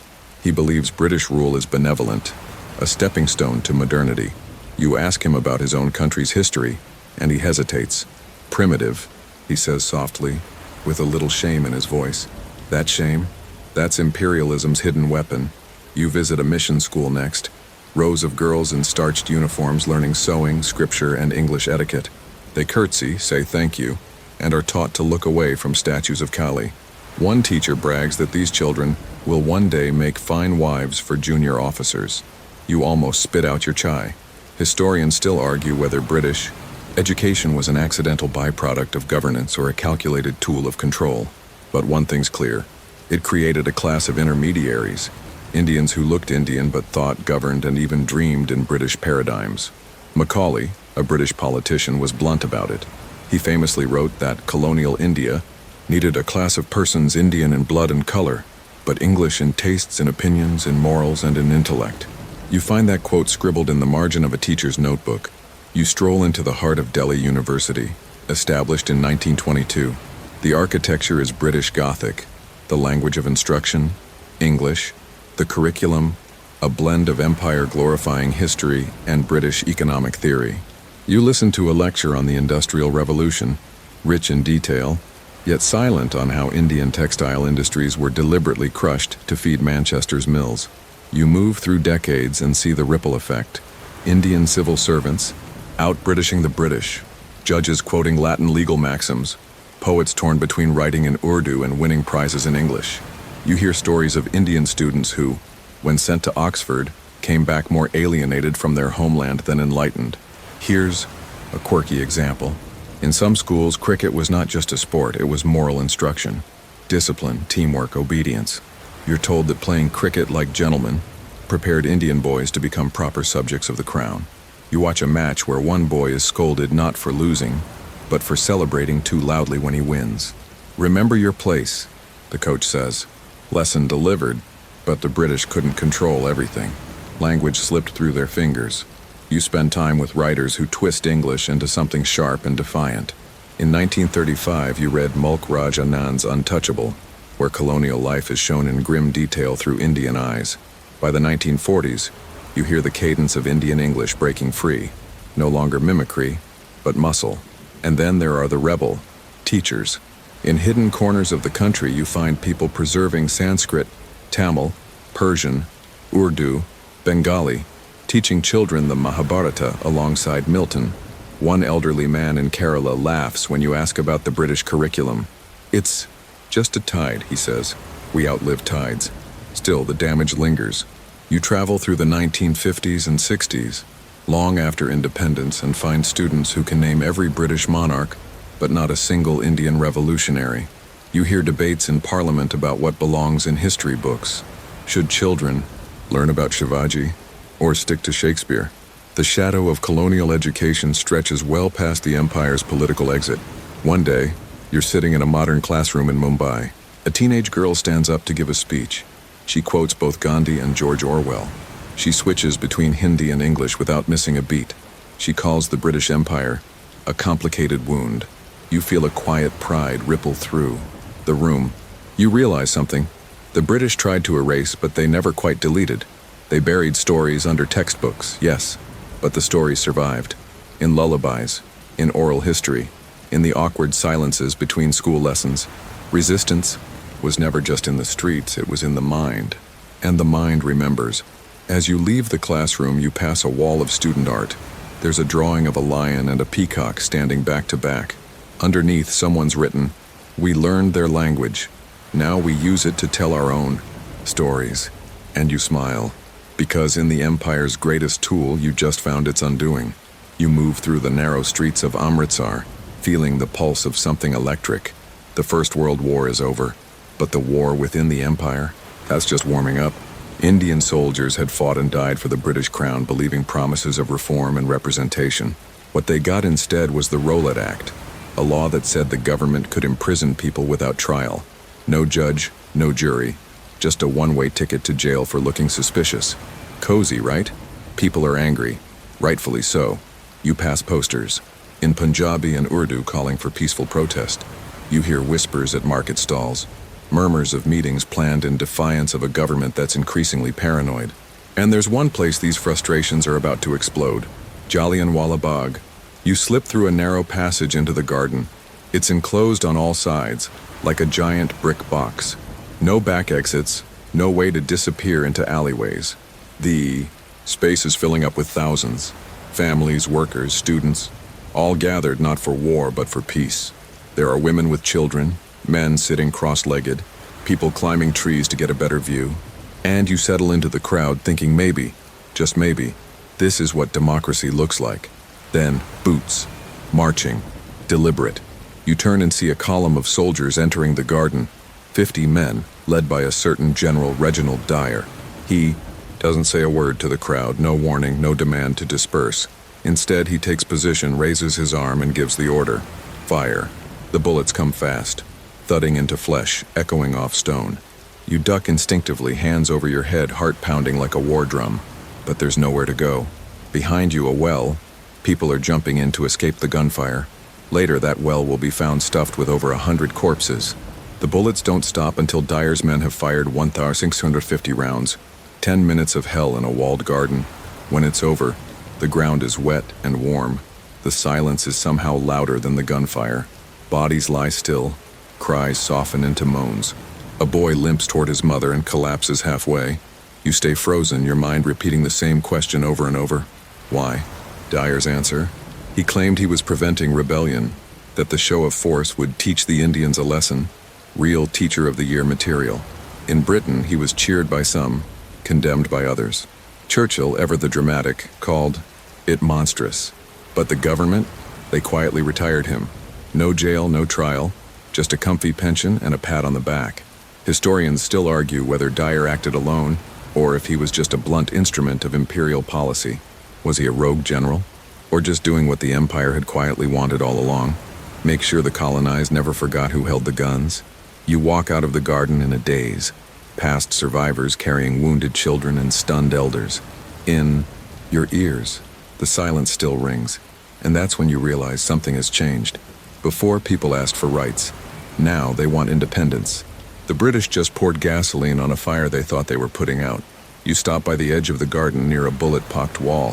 One day, tourists will visit this place and stare at the stones like they can still hear the echoes. The names of the dead will be etched in marble. School children will come on field trips, and somewhere deep in a dusty British archive, someone will sigh and call it a mistake. But for the people here, for you, it's a wound that never quite heals. A turning point where empire finally showed its blood-soaked hand. A reminder that even in a quiet garden, history doesn't always bloom with flowers. You don't leave Amritsar unchanged. The road ahead feels heavier, each step a little slower under the weight of what just happened. But there's no pause in the story, no breather between one empire-made wound and the next. Because just a few decades later, you find yourself in another crowded, chaotic scene. This time in Palestine, where Britain's imperial map-making meets its messy endgame. You stand beneath the sweltering sun of the Middle East. 1940s now, and the air is thick. Not just with heat, but with mistrust, confusion, and something else you can't quite name. You smell citrus trees, diesel, sweat, and somewhere distant, gunpowder. You're in the dying light of British control in Palestine, and things are fracturing fast. Once upon a mandate, Britain promised contradictory things to different people. During World War I, they wooed Arab leaders with dreams of independence, if they helped fight the Ottomans. But simultaneously, in the Balfour Declaration of 1917, they pledged support for a national home for the Jewish people in Palestine. 2 promises, 1 land. What could possibly go wrong? Now you watch those promises combust. Jewish survivors from the Holocaust are arriving by boat, desperate, grieving, and determined to rebuild a homeland. Palestinian Arabs, whose families have lived here for generations, fear their future slipping through their fingers. Britain, caught in the middle, reacts the only way it seems to know how. Checkpoints, patrols, barbed wire, and bureaucratic panic. You crouch beside a group of refugees hiding from British patrols. A baby starts to cry, and the mother shushes it with a gentle hum that cracks with fear. It's not just politics anymore, it's survival. You move through narrow alleys of Jerusalem, past posters in Hebrew and Arabic, slogans painted on walls in blood-red paint. Some say freedom, others resistance, and some just scream without words. The British troops are exhausted, caught between bombings from Jewish militias like the Irgun and revolts from Arab nationalists. You see the fear in their eyes. This isn't empire anymore. It's firefighting in a powder keg. Then you reach 1947 and it's clear. Britain is done. The empire folds its tired hands and tosses the issue over to the newborn United Nations. It's like handing a live grenade to a child and hoping for the best. The UN votes to partition Palestine, dividing it into separate Jewish and Arab states. You stand in the streets of Tel Aviv and hear cheering, fireworks, even dancing. You walk the same night through Ramla and hear stunned silence, weeping, the sharpening of knives. Historians still debate whether the British miscalculated or simply didn't care. Did they knowingly sow the seeds of permanent conflict? Or were they just colonial caretakers packing up after making a mess they could no longer manage? Then comes 1948. You're there when the British finally leave. Union Jacks come down, ships depart, and within hours fighting erupts. The State of Israel is declared, and the first Arab-Israeli war begins. You see families packing whatever they can carry, leaving homes behind, some never to return. The word Nakba, catastrophe, echoes in Arabic through emptied villages. You stumble through a once bustling neighborhood now reduced to rubble. A broken tea kettle lies beside a child's shoe. Memory and loss swirl in the dust. And just like that, the British have left the scene, not with dignity but with guilt in tow, their backs turned on the aftermath. But Palestine isn't the only part of the empire unraveling. No, on a different map, the Indian subcontinent is being sliced too. Also in 1947, the British are cutting and running again, carving out India and Pakistan along religious lines like separating conjoined twins with a butter knife. You shift, scenes like changing channels, now watching trains filled with refugees crossing the new border. But these trains aren't just carrying people, they're carrying bodies. Partition is a bloodbath. You stand at a well where women have jumped in to avoid abduction. You pass a road where the dust is pink with dried blood. Over 1 million die, and nearly 15 million are displaced. Families split overnight. Brothers who shared meals become enemies. And the British? They hold their ceremonies, shake a few hands, and head for Heathrow. One British official admits they rushed it. Another calls it a triumph of diplomacy. You resist the urge to laugh out loud. So here you are, Palestine on fire, India soaked in blood, Britain carefully exiting stage left. You begin to wonder if this was the real pattern all along. Promise big, divide people, then leave when the bill comes due. A colonial tradition, really. Equal parts arrogance and avoidance. You rest under a tree, somewhere between Lahore and Haifa, and you think about lines on maps. How many were drawn by people who'd never set foot on the ground? They divided? How many were inked in boardrooms by men who mistook strategy for morality? You sigh, eyes closed. Somewhere a train whistle moans. Somewhere else, a mosque call and church bell overlap. And you realize, long after the British left, their lines remain, carved into land, etched into memory, and bleeding, still. You step, off a dusty road into the dense green highlands of Kenya. But the air doesn't smell of peace, it smells of something raw, unsettled. Earth turned over by boot heels, charcoal smoke drifting from hidden fires. You're in the 1950s now, in the thick of the Mau Mau uprising, where the empire once again reveals that it doesn't go quietly. It claws, it cages, it tortures. Tiao, British called it a rebellion. You hear that word muttered in colonial clubhouses dripping with condescension. But the Kikuyu people, the heart of the Mau Mau movement, would say otherwise. For them, it's not rebellion, it's reclamation. You walk through a village at dawn, empty cooking pots, doors flung open, a silence that screams. The men have gone to the forest to join the fighters. The women remain, faces taut with worry, minds steeled with resolve. Some of the elders glance at you as if to ask, have you come to help or just to watch? In the hills you hear whispers, real whispers, of secret oaths and solemn rituals. The Mau Mau, painted as savages in the British press, are organized and desperate. They use home-forged weapons and hide in caves. They strike colonial outposts, sabotage rail lines, cut telephone wires. Every act calculated, symbolic. A cry from people whose land had been grabbed, whose livestock had been seized, whose freedom had long since been signed away in British ink. Then you're pulled behind, barbed wire into a detention camp. There are dozens of them now, scattered across Kenya like stains. You smell bleach, sweat, and fear. A man lies on the ground, bleeding from the soles of his feet. Another is tied in the airplane position, hands and feet stretched backward, like snapped wings. These aren't criminals. Many haven't even been charged. But the colonial government has labeled them terrorists. Historians still debate whether this system was centrally planned or spun out of control by overzealous officers. Some documents suggest orders from London, others hint at local improvisation. But you don't need a memo to know the truth. This is systematic brutality. Torture isn't a bug in the system. It is the system. You meet a British officer who calls the detainees savages, then he offers you tea. The cognitive dissonance is dizzying. He talks of civilizing missions while prisoners scream just yards away. You sip the tea out of politeness and regret it instantly. And still the Mau Mau fight on. You follow a young boy through the forest. He's barely 12, but his hands are calloused from building traps. He tells you he wants to go to school, but the white men took the land where my school was. You want to tell him it'll all be over soon. But even you can't lie that well. In 1956, the British captured Dedan Kimathi, a leader of the Mau Mau, and hang him. They think it will break the movement, but you can feel something deeper now, something that won't be strangled by a noose. The Siam. British declare victory, of course, they always do. By 1960, the emergency is lifted, the camps begin to empty, and slowly, Kenya begins the march to independence. But even then, the scars don't fade. Thousands were tortured, tens of thousands detained, entire communities uprooted and branded rebels. For decades afterward, the British government denies what happened. When survivors sue, they stonewall. Then in the 2010s, a leak, thousands of colonial files, once hidden in a secret British archive, surface. What they reveal is chilling. Orders, photos, first-hand reports.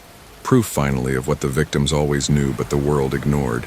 You sit with an old woman now, her hands trembling as she describes what they did to her husband. She doesn't cry. She just stares at the floor, eyes hollowed by time. Then, she says, they called us terrorists. But who built the cages? And there's the truth. The empire feared resistance more than it valued justice. And when fear ruled, cruelty followed. You stand to leave the village, the sun low behind the acacia trees. A boy chases chickens near a burned-out schoolhouse. An old man sharpens a panga under a jacaranda. Life goes on, but just barely. As you walk away, a woman's voice behind you calls out, "Tell them what you saw." You nod, and you will, because what happened in Kenya wasn't an exception.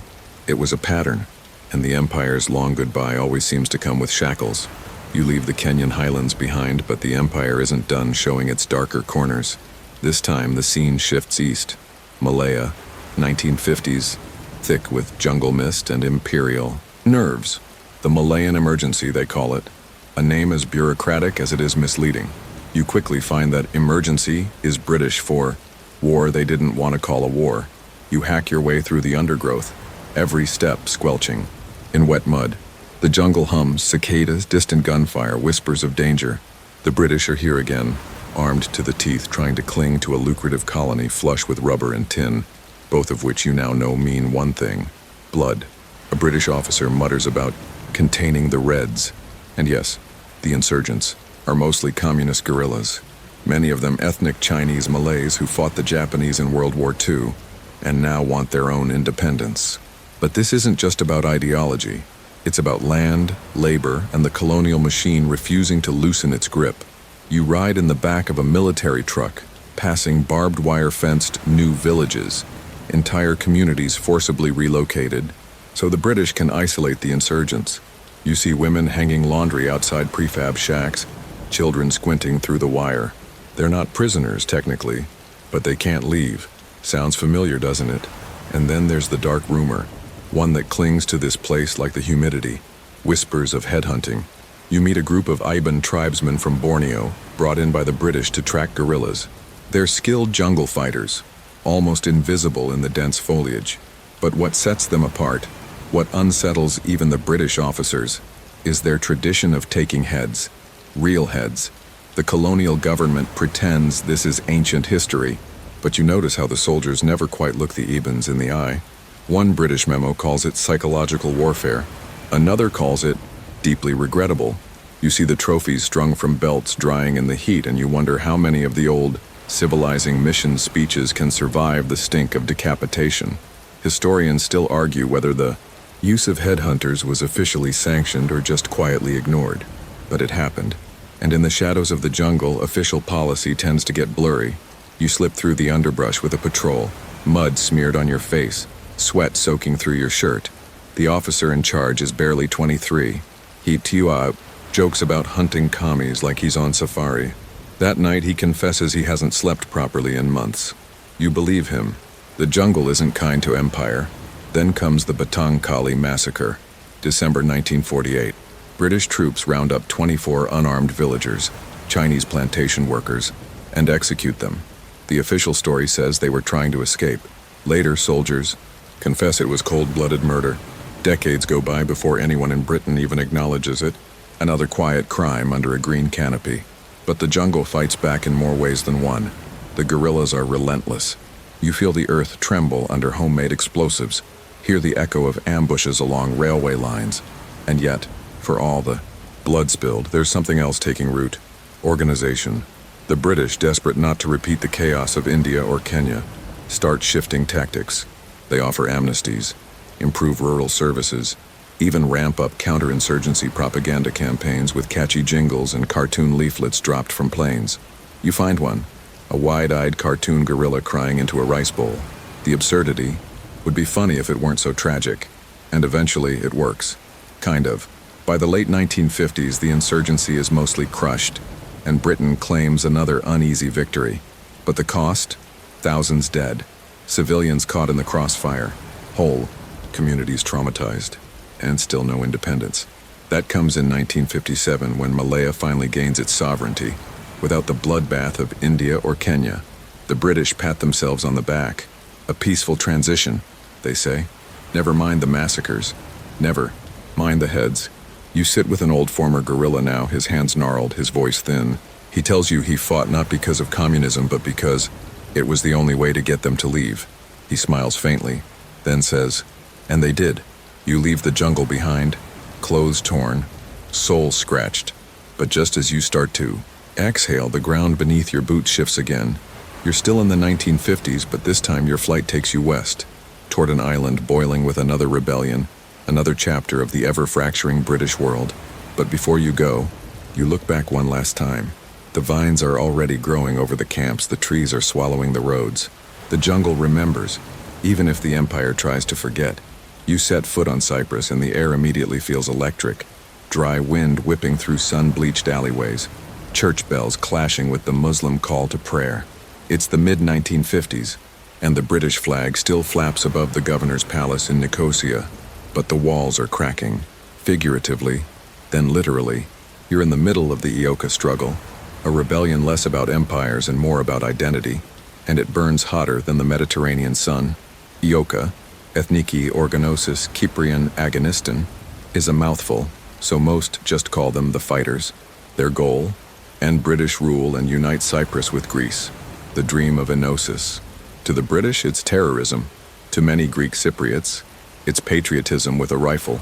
And you, ducking behind a crumbling stone wall during a street explosion, can feel the tension dripping from every windowsill. You hear it in whispers at bakeries, in songs sung quietly at night, in the click of a homemade bomb under a car. This isn't Kenya's jungles or Malaya's undergrowth. It's narrow city streets, familiar cafes, olive groves, and seaside fishing villages. And it's unraveling. Fast. You trail a teenage boy through Limassol. He carries books under one arm and dynamite tucked in the other. Ioka recruits young, and they're bold. They plant bombs in post offices, ambush British patrols, scribble slogans like Enosis or death on schoolyard walls.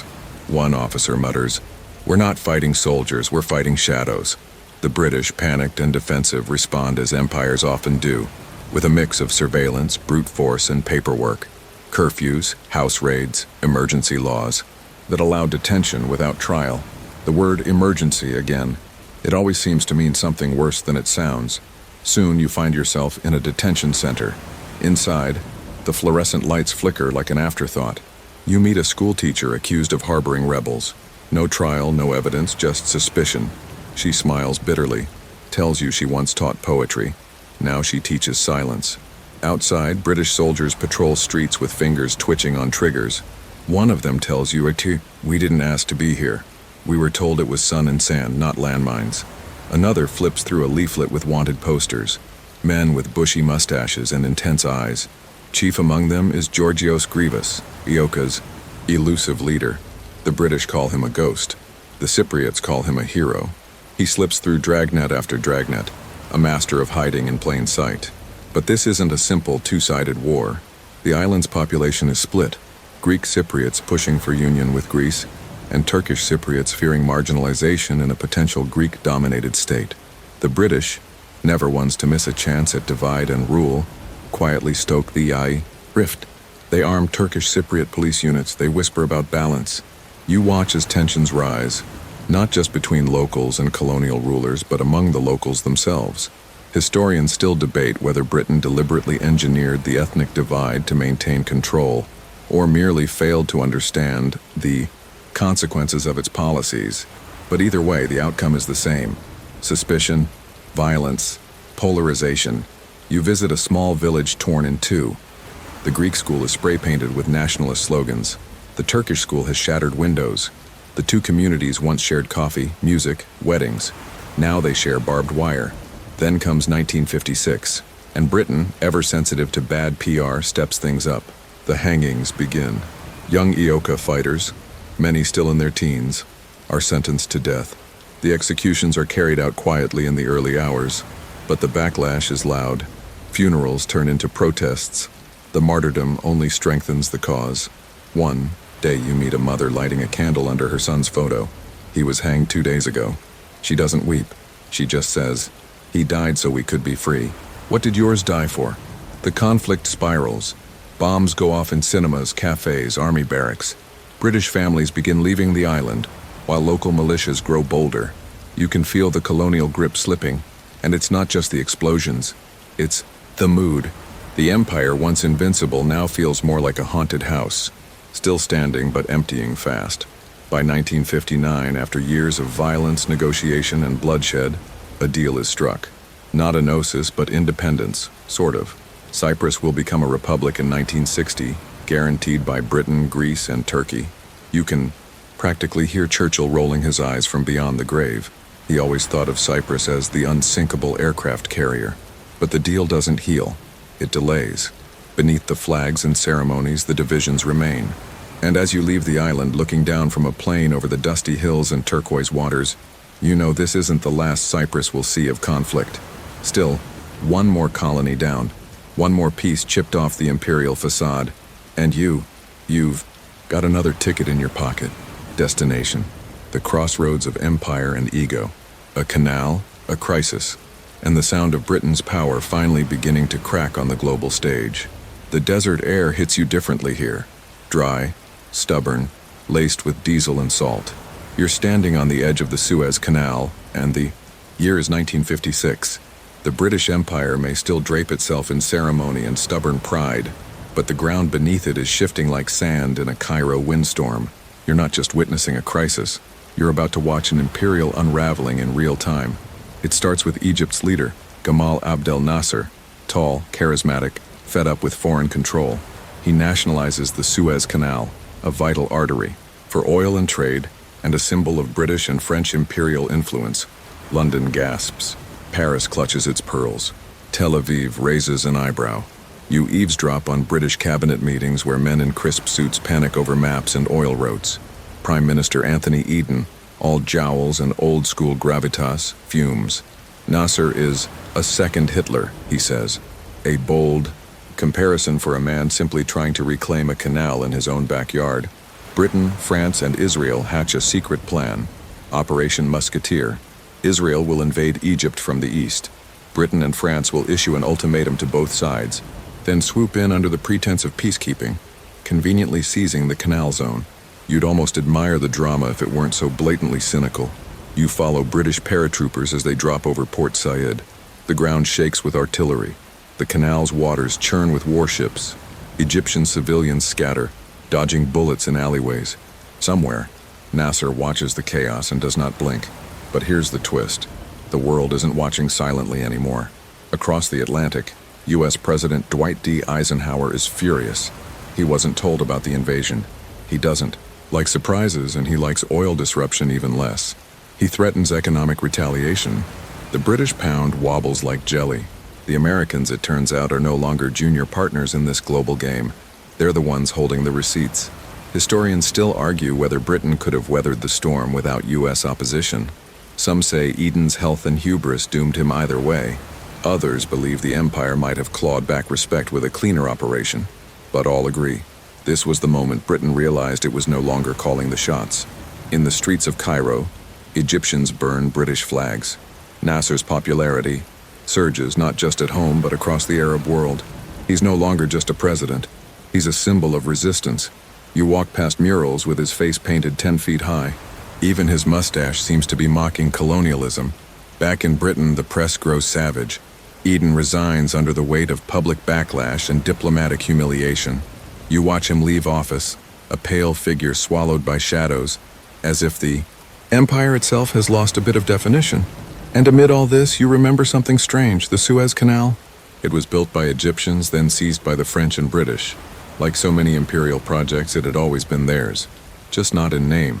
You ride a felucca down the Nile, past rusting tank shells and shattered railways. An old Egyptian man offers you tea and says simply, "They used to own everything, now they own nothing." He gestures toward the canal, now proudly flying the Egyptian flag. We don't forget. But Britain still has some fight left, or at least some theater. It retains control of bases in Cyprus and Gulf protectorates. The Commonwealth still carries echoes of empire, but the Suez Crisis slices through the illusion like a bayonet through linen. The message is clear. Britain is no longer the world's empire builder. It's a former heavyweight clinging to its past glories. As the dust settles, you notice something else. The United Nations has stepped in. Peacekeepers, blue helmets gleaming in the sun, arrive to maintain order. It's the first major deployment of its kind. And guess what? It's not Britain running the show. You sip tea on a rooftop in Ismailia and watch the sun dip over the canal. A steamship passes by slowly, its horns echoing through the twilight. For the first time in decades, this channel, cut through Egyptian earth, controlled by European hands, is back under Egyptian control.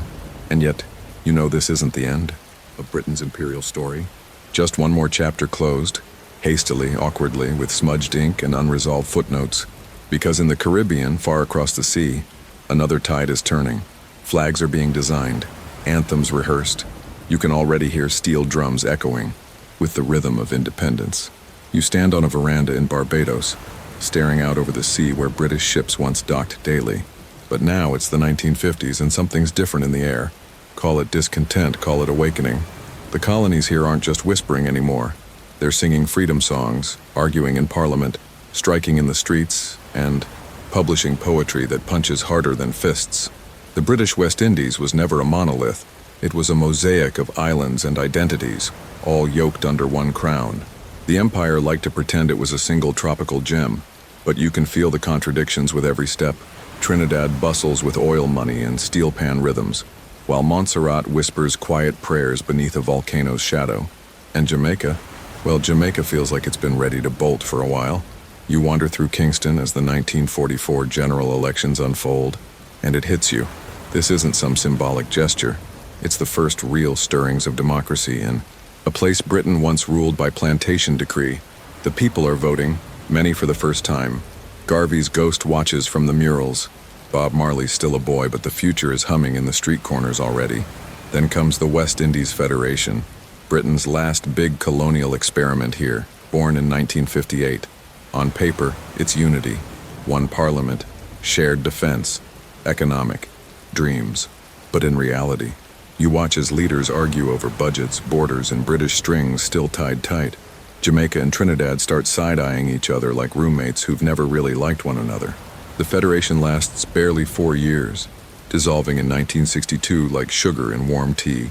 Still, the collapse of the Federation doesn't halt the momentum. Quite the opposite. Jamaica bolts first, grabbing independence in 1962 with ska bands blaring and Queen Liz smiling stiffly from the sidelines. Trinidad and Tobago follow that same year. Barbados jumps ship in '66. You hear the cadence of speeches shift from British tones to local lilt. Parliament benches filled by descendants of enslaved people once denied even a name. Of course, it's not all smooth sailing.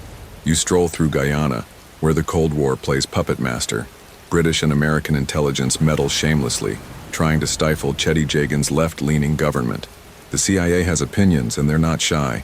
Race tensions fester between Afro-Guyanese and Indo-Guyanese communities, sometimes stoked, sometimes soothed, depending on which colonial whisper is louder. Over in Grenada, you arrive decades later, to find revolution in full swing by the late 1970s. Maurice Bishop, charismatic, idealistic, some say naive, is leading a Marxist-leaning government. For a hot minute, it feels like real change might blossom. Until, of course, internal power, struggles and a U.S. invasion bring everything crashing down. Historians still argue whether that revolution ever had a real chance, or whether it was doomed the moment it looked too independent. Back in the 60s and 70s, though, the broader Caribbean is dancing into independence with cautious joy. Not every island breaks free at once. Some, like the Cayman Islands and Bermuda, choose to stay British territories lured by economic stability, or maybe just a fear of going it alone. You sit in a cafe in Grand Cayman, listening to expats and locals debate it, British flags fluttering, outside like stubborn wallpaper. Through it all, culture surges. You feel it in the poetry of Louise Bennett and Derek Walcott, who wield verse like a machete against colonial mindsets. You hear it in calypso lyrics that hide sharp politics behind steel drums. Even the food rebels, jerk seasoning, roti, saltfish, all bold, all local, all dismissing any notion that bland is better. You can't colonize a flavor, though Lord knows the British tried. Economically, the road is rocky. Sugar and bananas, once empire staples, lose value on the global market. You pass crumbling plantations turned into heritage sites. Ironic, considering how hard those same sites once worked to erase heritage. Tourism booms, but often in awkward juxtaposition with poverty. You notice how cruise ships dock right next to communities struggling to keep their lights on. Empire's shadow stretches far, even into the sunniest postcards. You meet returning migrants, grandparents who once left for London in the Windrush years, now coming home in retirement, bearing stories of cold weather, racism, and bus routes. They are bridges between worlds, carrying both scars and pride. You sit with them on porches as they sip ginger tea and chuckle at the absurdity of Queen Elizabeth being on their school books and their currency. Even now, the younger generation, they're navigating identity in a world shaped by resistance, reggae, and rum politics. Some embrace the Commonwealth with pragmatism. Others reject it with righteous anger. There's no single Caribbean story, but there's one through line you can't ignore. The Empire tried to silence these voices. Now they're louder than ever. And there you are, on a beach, watching the sun dip low, surrounded by laughter and lilt. The British flags may be gone from most government buildings, but they linger in law, in language, in bureaucracy. The independence movements didn't erase empire, but they did something better. They forced it to reckon with itself. You look around and realize, this isn't a post-colonial Caribbean. This is a Caribbean that remixed empire into something defiantly its own. And that, maybe, is the most revolutionary act of all. You stand on the edge of Victoria Harbor in 1997, shoulder to shoulder with a restless crowd. Neon signs buzz overhead. The skyline glitters like a fortune cookie cracked open too early. And a British flag, frayed but still fluttering, hangs by a thread. This is the moment Britain officially hands Hong Kong back to China. You feel history shift under your feet, not with a bang, but with a heavily negotiated bow. The handover is solemn, precise, oddly theatrical. Prince Charles is here, grim and regal. Chinese Premier Jiang Zemin stands proud, poised. At midnight, the Union Jack is lowered for the last time, and the red flag with its golden stars rises in its place. A 21-gun salute echoes across the harbor, but no one's really celebrating. Not yet. You can hear cautious clapping. Yes, but also tension in the silence that follows. Hong Kong was never supposed to belong to Britain forever. You rewind. Back to 1842. The Treaty of Nanking ends the First Opium War, and China is forced to cede Hong Kong Island in perpetuity. Of course, historians still argue whether China fully understood the Western legal jargon. In perpetuity sounds grand in English, but under Qing eyes, it may as well have said, until you want it back. You trace British expansion across the harbor in slow, inevitable drips. Kowloon in 1860, then the new territories in 1898 under a 99-year lease. That ticking clock becomes inescapable. The British knew it. The Chinese definitely knew it. And yet for nearly a century, the empire built Hong Kong into a powerhouse. Half fortress, half capitalist fever dream. A strange jewel in the crown, hemmed in by mountains and money. You walk through Central District during its boom years in the 1970s. Skyscrapers rise like ambition with elevators. British governors wield more power than local leaders. Expats sip gin on the peak while Chinese residents crowd into 300-square-foot flats. There's rule of law, yes, but no democracy. A colonial cocktail. Efficient, unequal, oddly addictive. By the 1980s, the lease is running out. Margaret Thatcher flies to Beijing in her signature iron heels, hoping for a deal. She gets one, barely. The Sino-British Joint Declaration is signed in 1984. Under it, Hong Kong will return to China in 1997, but retain its capitalist system and civil liberties for 50 years. One country, two systems, they call it. A promise, not a guarantee. The British frame it like a diplomatic triumph. You can almost hear them exhale in Whitehall. But here on the ground, people aren't so sure. Families start applying for Canadian passports. Bankers quietly wire their savings overseas. You stand in the MTR, eavesdropping on hushed Cantonese worries. Will the press stay free? Will the courts still be independent? Will the Chinese army march in and pretend it never left? And then, in June 1989, Tiananmen Square happens. That changes everything. You hear the panic sharpen. The protests in Beijing, hopeful, student-led, brave, are crushed by tanks and bullets. Thousands die or vanish. British officials scramble. Hong Kongers protest in solidarity, lighting candles in Victoria Park. Now, the handover doesn't just feel like a change of management. It feels like walking a tightrope over a pit of broken promises. You fast forward to the eve of the handover. British troops march in ceremonial slow motion.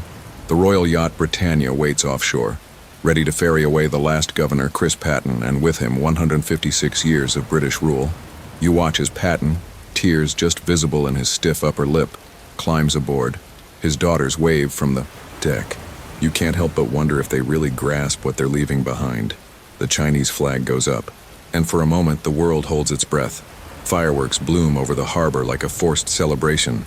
A new chapter begins, but no one knows the ending. Over the next decade, things are complicated. Technically, Hong Kong does enjoy a high degree of autonomy. The legal system stays independent. The press remains mostly free. The markets hum, but subtle shifts begin. Pro-democracy lawmakers face obstacles. Beijing's influence creeps in, quiet and patient like steam under a closed door. By the time you reach the 2010s, those fears once whispered in the subway now roar in the streets. Massive protests erupt in 2014 during the Umbrella Movement.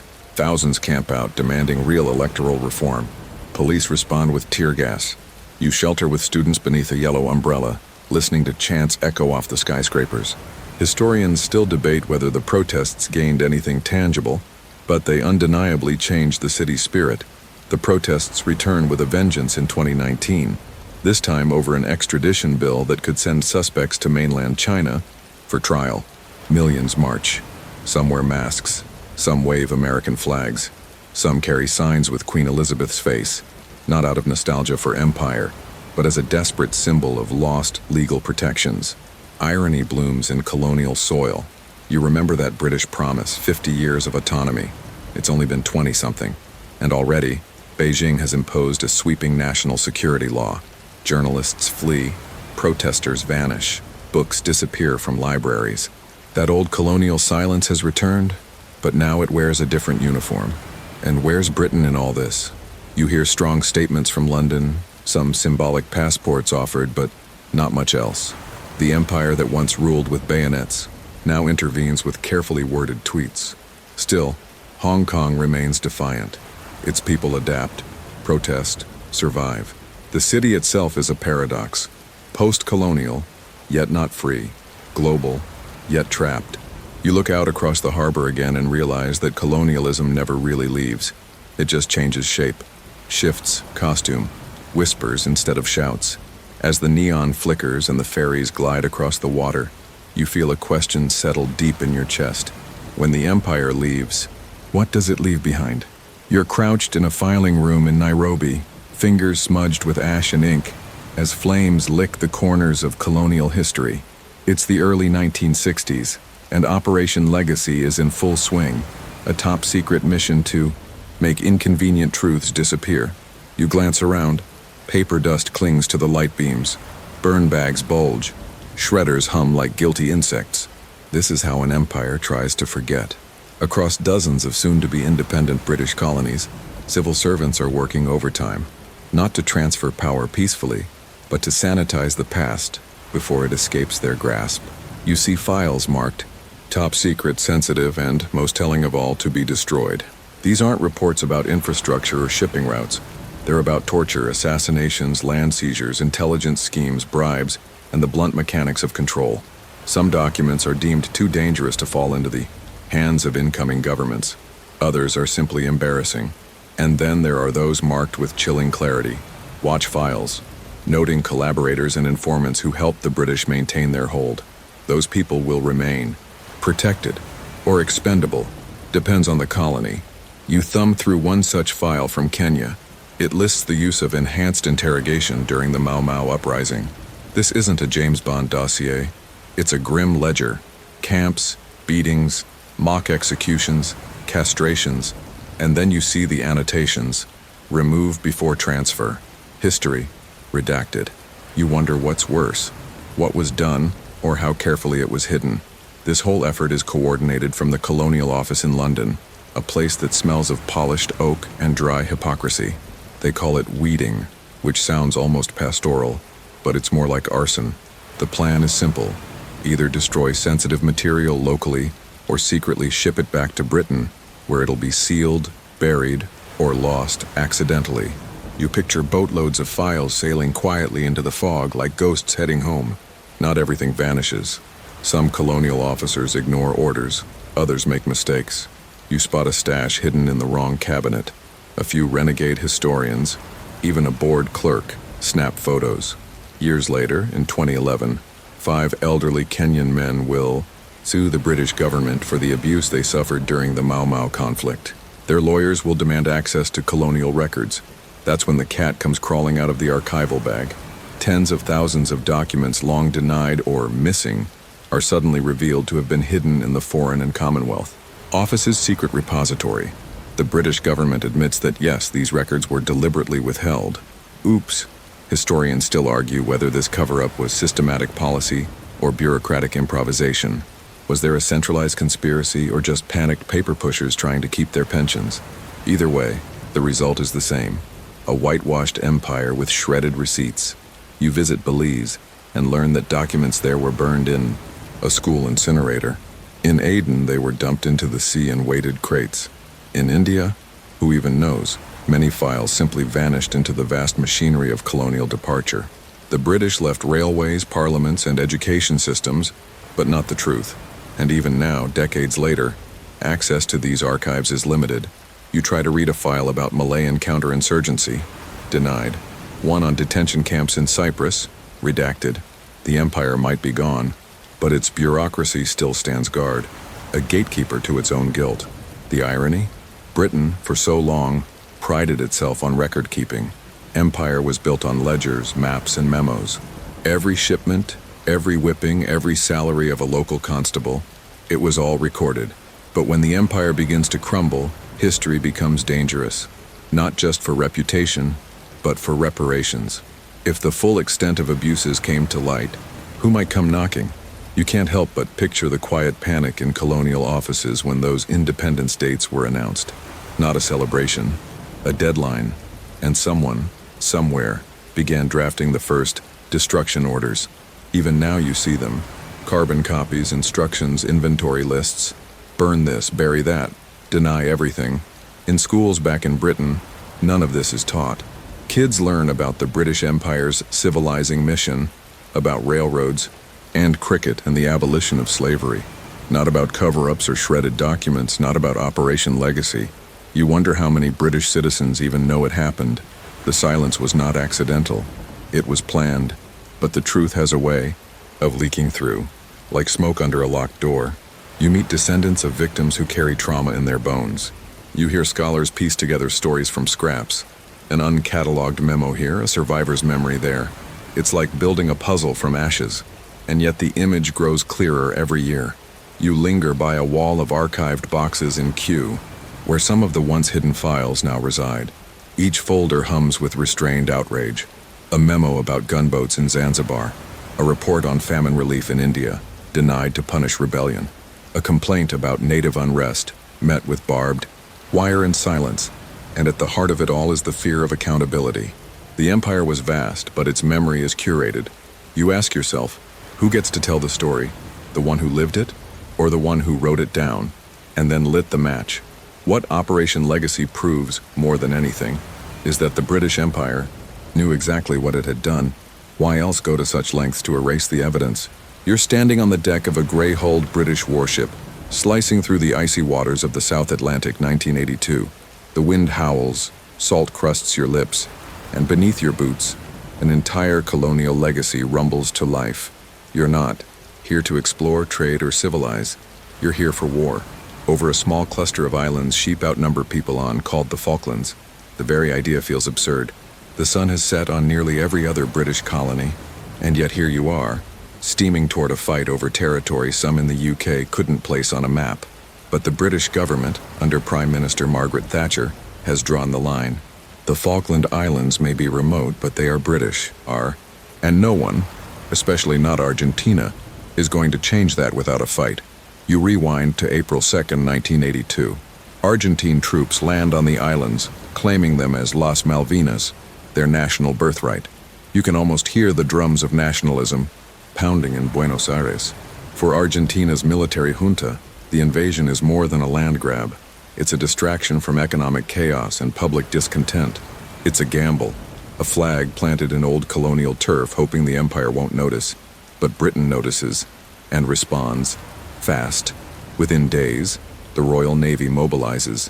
You board the aircraft carrier HMS Hermes, watching Harrier jets lift into gray skies.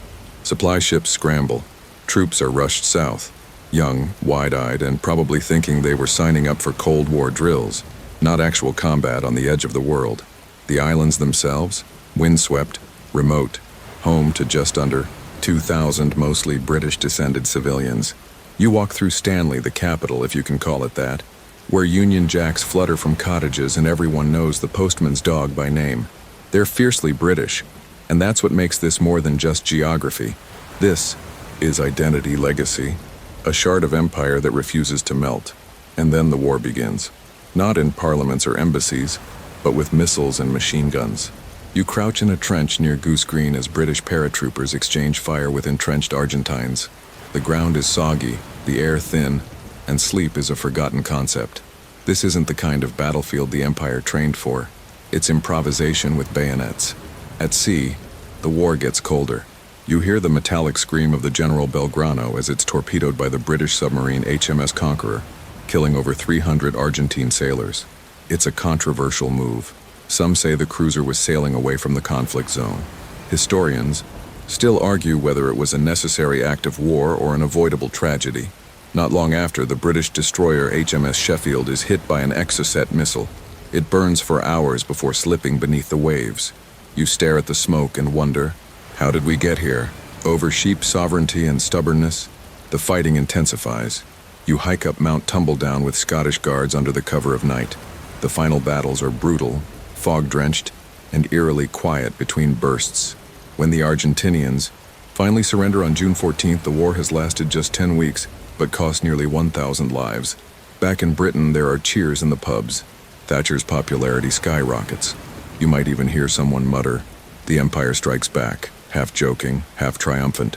The old imperial muscles have flexed once more. But at what cost? You sit with Falkland Islanders post-war, sipping thick tea, listening to their stories. Some talk of fear, others of pride. Many simply want to be left alone. They weren't looking to be a symbol, but now they are. Of British resilience, perhaps, or of an empire unwilling to go gently. The war sparks awkward questions. Should Britain really be fighting to hold on to distant territories in the 1980s? Is this self-defense or a colonial reflex? The UN had long encouraged negotiation over the Falklands. Instead, both sides chose bullets. In Argentina, the defeat discredits the ruling junta. The military dictatorship collapses within a year. Cure might call it a silver lining, though it's hard to find comfort in loss. In Britain, the war becomes a mythic touchstone. Thatcher's Iron Lady persona hardens, and somewhere in the background, the ghosts of empire stir. You walk through London in the years after the war and see veterans with ribbons but little recognition. Many struggle with trauma. Some question the cause.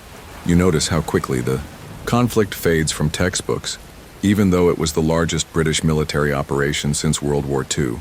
The Falklands remain under British control. Their defenses are beefed up. The islanders gain more say in their governance.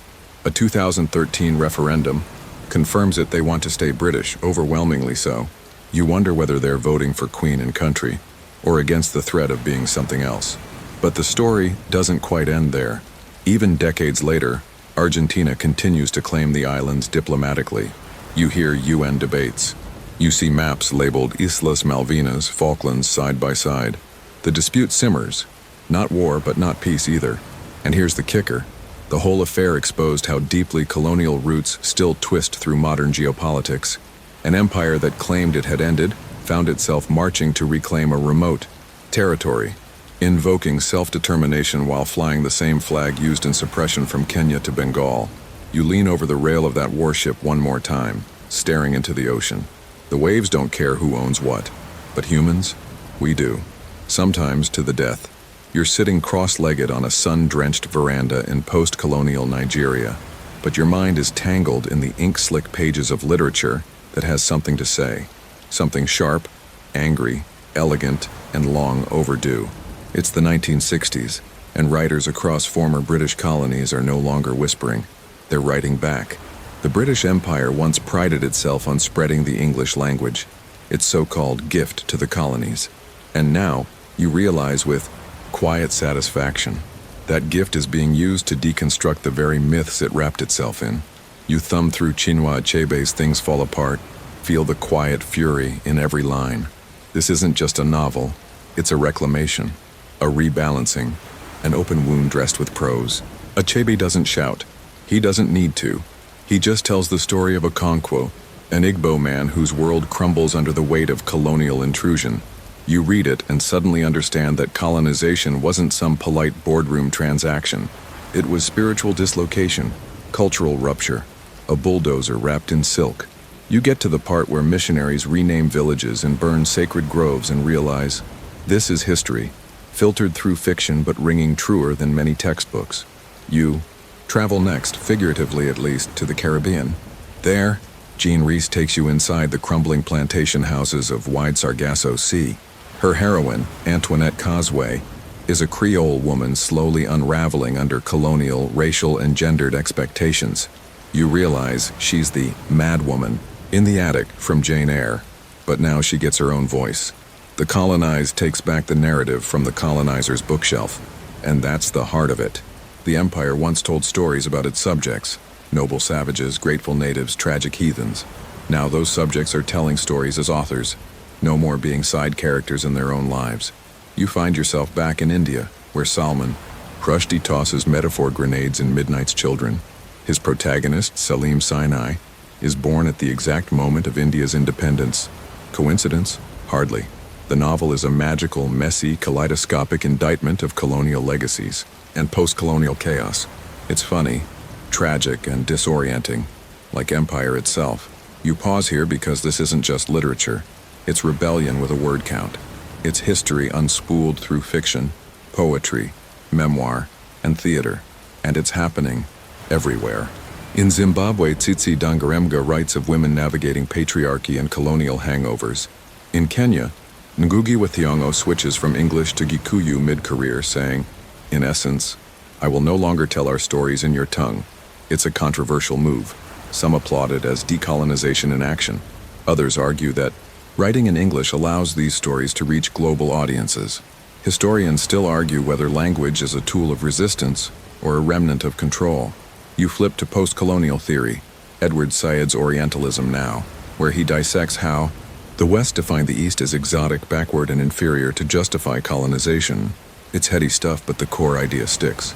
The empire wasn't just built with cannons and contracts. It was built with stories, maps drawn by authors, stereotypes printed on library shelves. And here's where it gets really meta. Even British authors begin to shift. Think of E.M. Forster's A Passage to India, where the colonizers' discomfort simmers under every tea-sipping scene. It was early, yes, but even then, there was a crack in the imperial narrative. Later, writers like J.G. Farrell penned tragicomedies about collapsing colonial outposts, practically dripping with ironic regret. You visit a university campus in Jamaica, circa 1975. There's a poetry reading under a banyan tree. Students snap their fingers to verses about diaspora, revolution, and memory.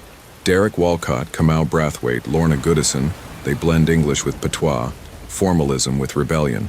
You hear Caliban reimagined not as a monster but a metaphor, the colonized man misrepresented and enraged. The British Empire had always positioned itself as the narrator of global history. Now the pen is in different hands. You even notice how literature reshapes education. Once classrooms across the empire read Shakespeare and Kipling exclusively. Now curricula wrestle with including authors who challenge the very system that put those syllabi in place. A student in Canada reads George Orwell and then reads Joy Kogawa's Obasan, learning about Japanese internment camps on British soil. A young woman in Ghana reads The Tempest and sees not magic, but the colonizer's myth. These stories don't erase the past, they illuminate it, make it less blurry, more complicated, deeply human, and they keep evolving. Today's post-colonial authors aren't just looking back, they're blending genres, shifting perspectives, breaking forms. You pick up Zadie Smith, Marlon James, Mohsin Hamid, new voices for a still-haunted world. And here's the joke. If you're in the mood for one, the British Empire exported the English language, and now it's being used to criticize it. It's like handing someone a microphone and being surprised when they start shouting back. The Empire wrote treaties. The colonies write novels. You close the book. The story lingers. The point isn't just that the empire was cruel or flawed. That's been said. The point is that those who lived under it are no longer content to be footnotes. They're footnoting you now. And their stories aren't going away. You're seated in a packed town hall somewhere in the Caribbean, fluorescent lights buzzing overhead, and the microphone keeps crackling every few words, but no one minds. Voices are raised, hands fly into the air, and you can feel the temperature rise not just from the humidity, but from the weight of the question on everyone's mind. Does Britain owe us something? The reparations debate isn't new, but lately it's catching fire. Once whispered in academia or tucked into think tank papers, now it's front and center on the news, in street protests, even trending on social media. From Barbados to Ghana, India to Jamaica, former colonies are asking, after centuries of exploitation, where's our compensation? You don't need a calculator to sense the scale. Generations were stripped of wealth, labor, land, and life itself under the British Empire. Enslaved Africans built fortunes they never saw. Indian farmers paid taxes that funded British railroads, not Indian schools. And when colonies demanded independence, they often inherited economic systems designed to benefit someone else. The result? Persistent poverty in places once rich in resources and in culture. Before the redcoats ever landed, you take a slow breath and listen to the stories around you. An old man in Antigua recalls his grandfather being punished for speaking patois instead of English. A young woman from Kenya shares how her family's land was seized during the Mau Mau Rebellion, never returned. Each voice is another layer in this debate, less about cash and more about justice, dignity, and memory. And then there's the paperwork. In 2013, documents released from Britain's National Archives shook everyone. You read with wide eyes about Operation Legacy, the quiet shredding and hiding of colonial records during the Empire's retreat. Torture in Kenya? Files. Massacres in Malaya? Files. Detention camps in Cyprus? More files. Most were destroyed. What wasn't burned was buried, sometimes literally, in secret archives. The question is, if Britain had nothing to hide, why the bonfire? Now, with those facts in the open, the reparations argument sharpens. You sit with leaders of the CARICOM Reparations Commission, formed by Caribbean nations to press Britain for apologies and material redress. Their demands? They range from debt cancellation to development aid, from educational programs to returning stolen artifacts. They're not just rattling the imperial cage, they're drawing up receipts. But of course, not everyone agrees. You overhear a British MP on the radio saying, "We can't be held accountable for the actions of our ancestors." Others argue that former colonies have received aid for decades, that development must move forward, not backward. A few even claim the empire brought civilization, as though that somehow balances the scales. It's infuriating and laughable. Imagine setting someone's house on fire, then offering them a flashlight decades later and calling it even. Still, the debate rages on. Historians still argue whether reparations are feasible or symbolic, whether they would heal old wounds or open new ones. And no one can agree on a number. How do you put a price on genocide, on cultural erasure, on stolen lives? But it's not always about checks. You walk through a university in Jamaica funded in part by reparative grants. You visit a small museum in Ghana that displays looted artifacts returned by British institutions. These are gestures, yes, but they're tangible. They say, "We see you. We know what happened." You hear about Glasgow University offering money to atone for its links to slavery. You read that the Church of England has set up a fund acknowledging its historic profits from the slave trade. These are drops in the ocean. But at least the tide is moving.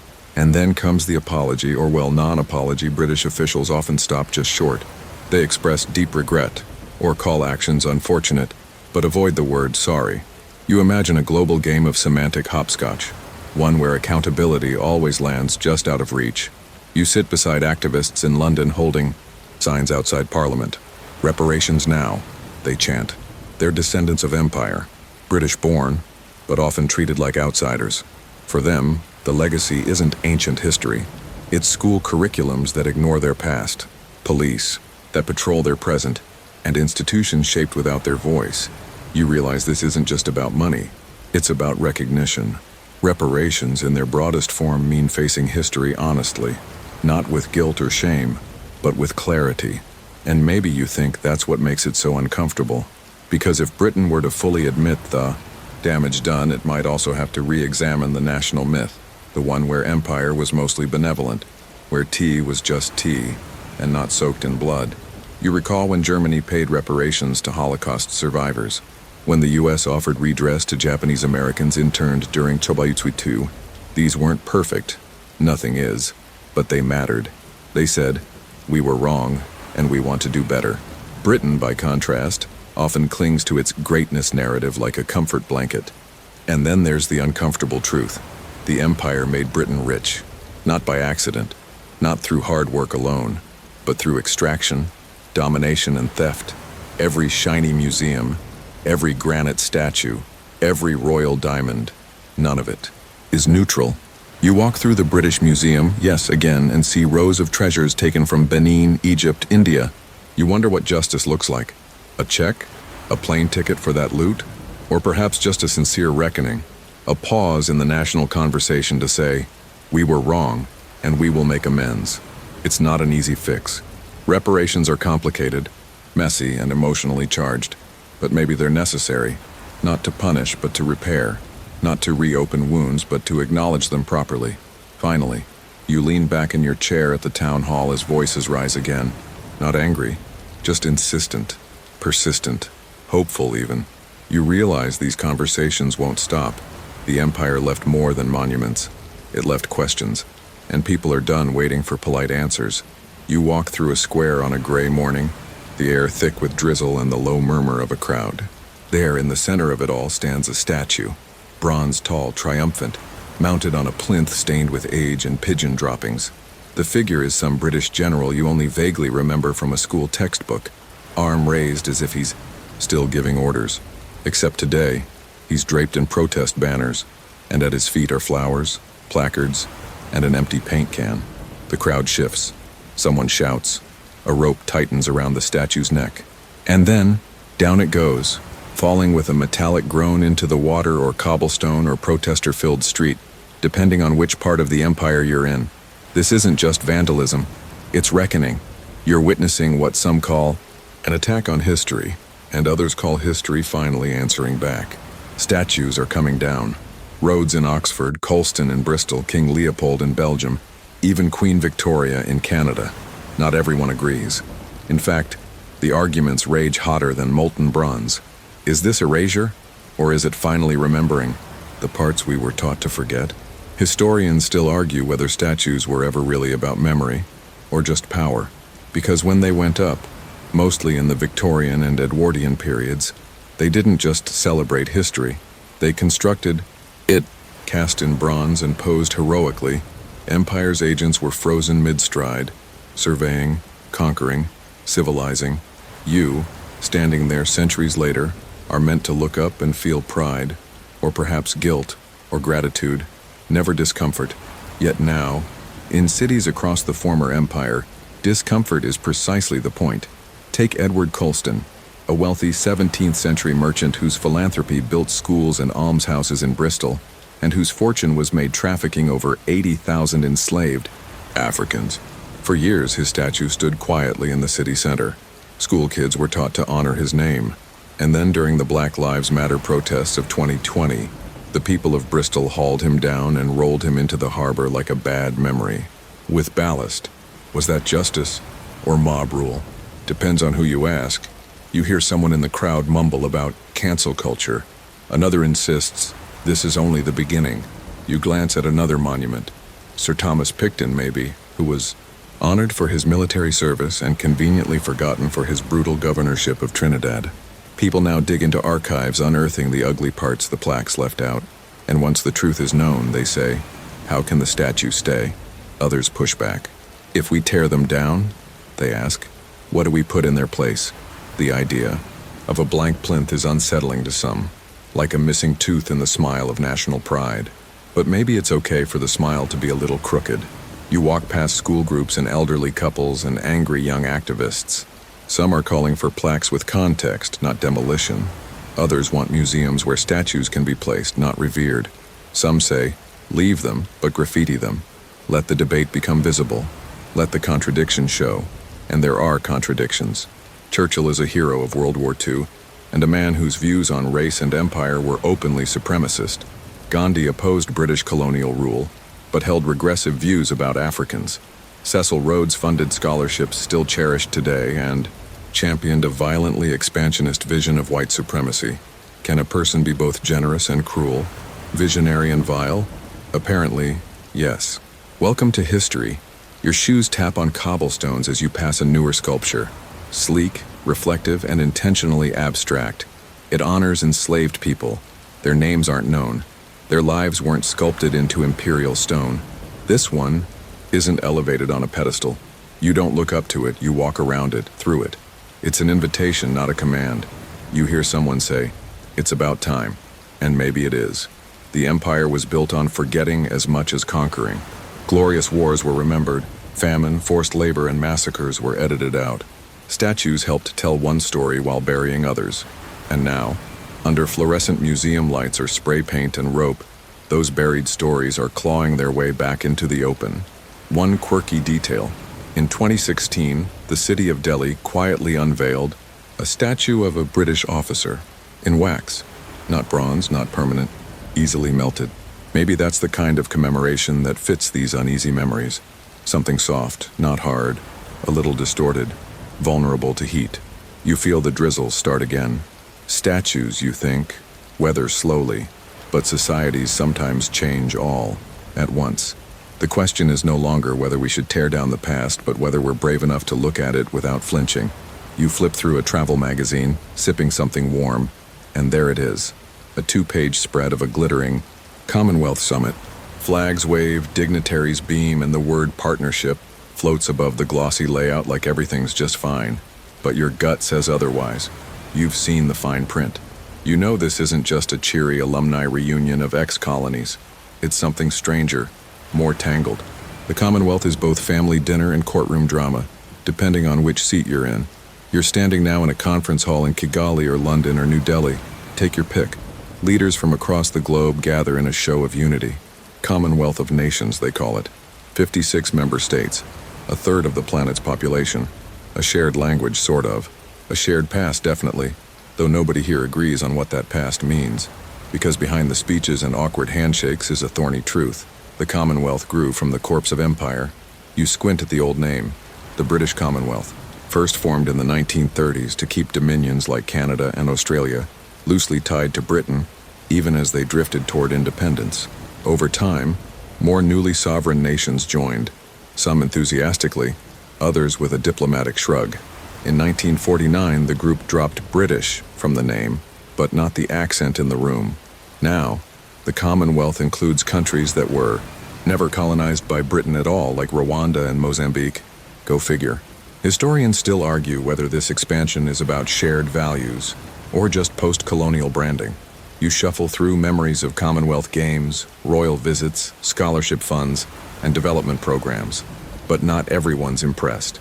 Critics call it Empire 2.0, an old institution with a fresh coat of multicultural paint. After all, the power imbalance didn't disappear with the Union Jack. Take the position of head of the Commonwealth. It's not elected, it's inherited by the British monarch. Yes, even now. King Charles sits atop this supposedly equal club of nations, a bit like the final boss in a colonial RPG. Of course, many countries stay in the Commonwealth for practical reasons. Access to trade, networks, education, visa perks. But there's a growing chorus asking, at what cost? You sit now in a classroom in Kingston, Jamaica.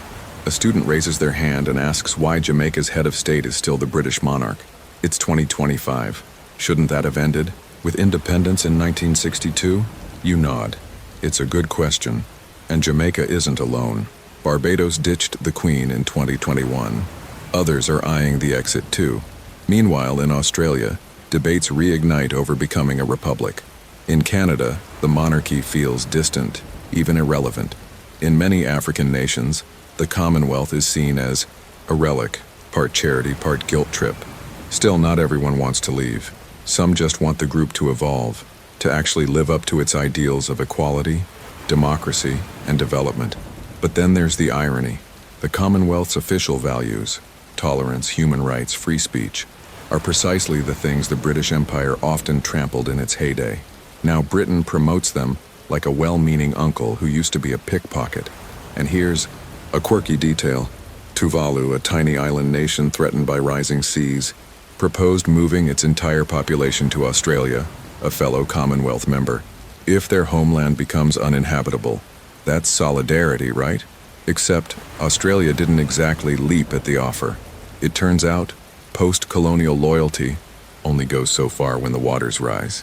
Back in that glossy summit hall, speeches drone on about shared destiny and building a better future. But outside, in former colonies, some people ask whether the Commonwealth has truly reckoned with the past. They want more than charity. They want apologies, reparations, recognition, not just photo ops and cricket. You overhear a delegate whisper about how hard it is to get Britain to say the word sorry, not for symbolic things, but for real harm. Massacres, stolen artifacts, economic extraction. Some countries keep waiting, some stop asking, and still, the group continues. Not quite a club, not quite a union, less about politics, more about vibes. So you're left wondering, is the Commonwealth a bridge or a band-aid? Maybe it's both. You look at your phone. The time zones stretch across continents. Lagos, Delhi, Kingston, London, connected by something more than history but less than harmony. You remember walking through a museum in Nairobi where school children stared at portraits of Queen Elizabeth, unsure if they were supposed to feel admiration or resentment. Probably both. A statue once toppled cannot be rebuilt without visible cracks. The Commonwealth, like Empire's shadow, lingers in those cracks, mending some, deepening others. You fold up the magazine. No easy answers tonight. Just the hum of a complicated legacy still being negotiated. One summit, one ceremony, one awkward handshake at a time. You sit in a schoolroom, your chair a little too small, the overhead projector humming with soft indifference. The teacher clicks to the next slide. Union Jacks waving in sepia-toned glory. A cheerful map of the world's largest empire. Bright red blotches splashed across continents like an optimistic rash. And that, she says with a half smile, was the British Empire. You glance around. No one's flinching. This is how it starts.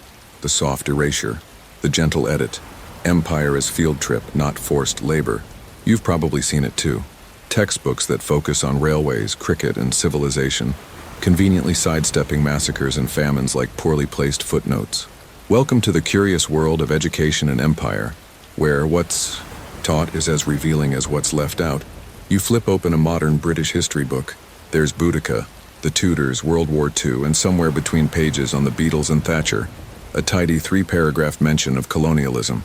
Maybe a line about Gandhi, maybe a note on the slave trade. But blink, and you'd think that British Empire was mostly administrative paperwork and waving from balconies. Historians still argue whether this is neglect or strategy, whether the gaps are accidental or an ongoing form of soft power. Because if an empire falls in the forest and no one hears about it in school, did it really fall? Meanwhile, you zoom out. Across the former empire, classrooms tell different versions. In India, textbooks may gloss over the complexities of princely states or Gandhi's more controversial beliefs. In Kenya, the Mau Mau are either freedom fighters or terrorists, depending on the decade and the author. In Australia, the curriculum's still catching up with Aboriginal history that for years was, quite literally, not even written down. You remember being told about the civilizing mission. That phrase sticks in your throat now. A neat way to frame colonization as a gift rather than a grab. But education is more than content, it's context. How things are framed, who gets to frame them, and why some stories are spotlighted while others sit dusty on the shelf. Take the British school inspection body Ofsted, which has called for a broad and balanced curriculum. Admirable. But when teachers try to include more on colonial crimes, Amritsar, Bengal famine, Kenyan detention camps, they face pushback, accusations of anti-British sentiment. Don't politicize the classroom, critics say, as if leaving out half the story isn't a political act in itself. You glance at a classroom poster, Winston Churchill with his iconic bulldog scowl. Below it, a list of British values: democracy, rule of law, individual liberty. It's true.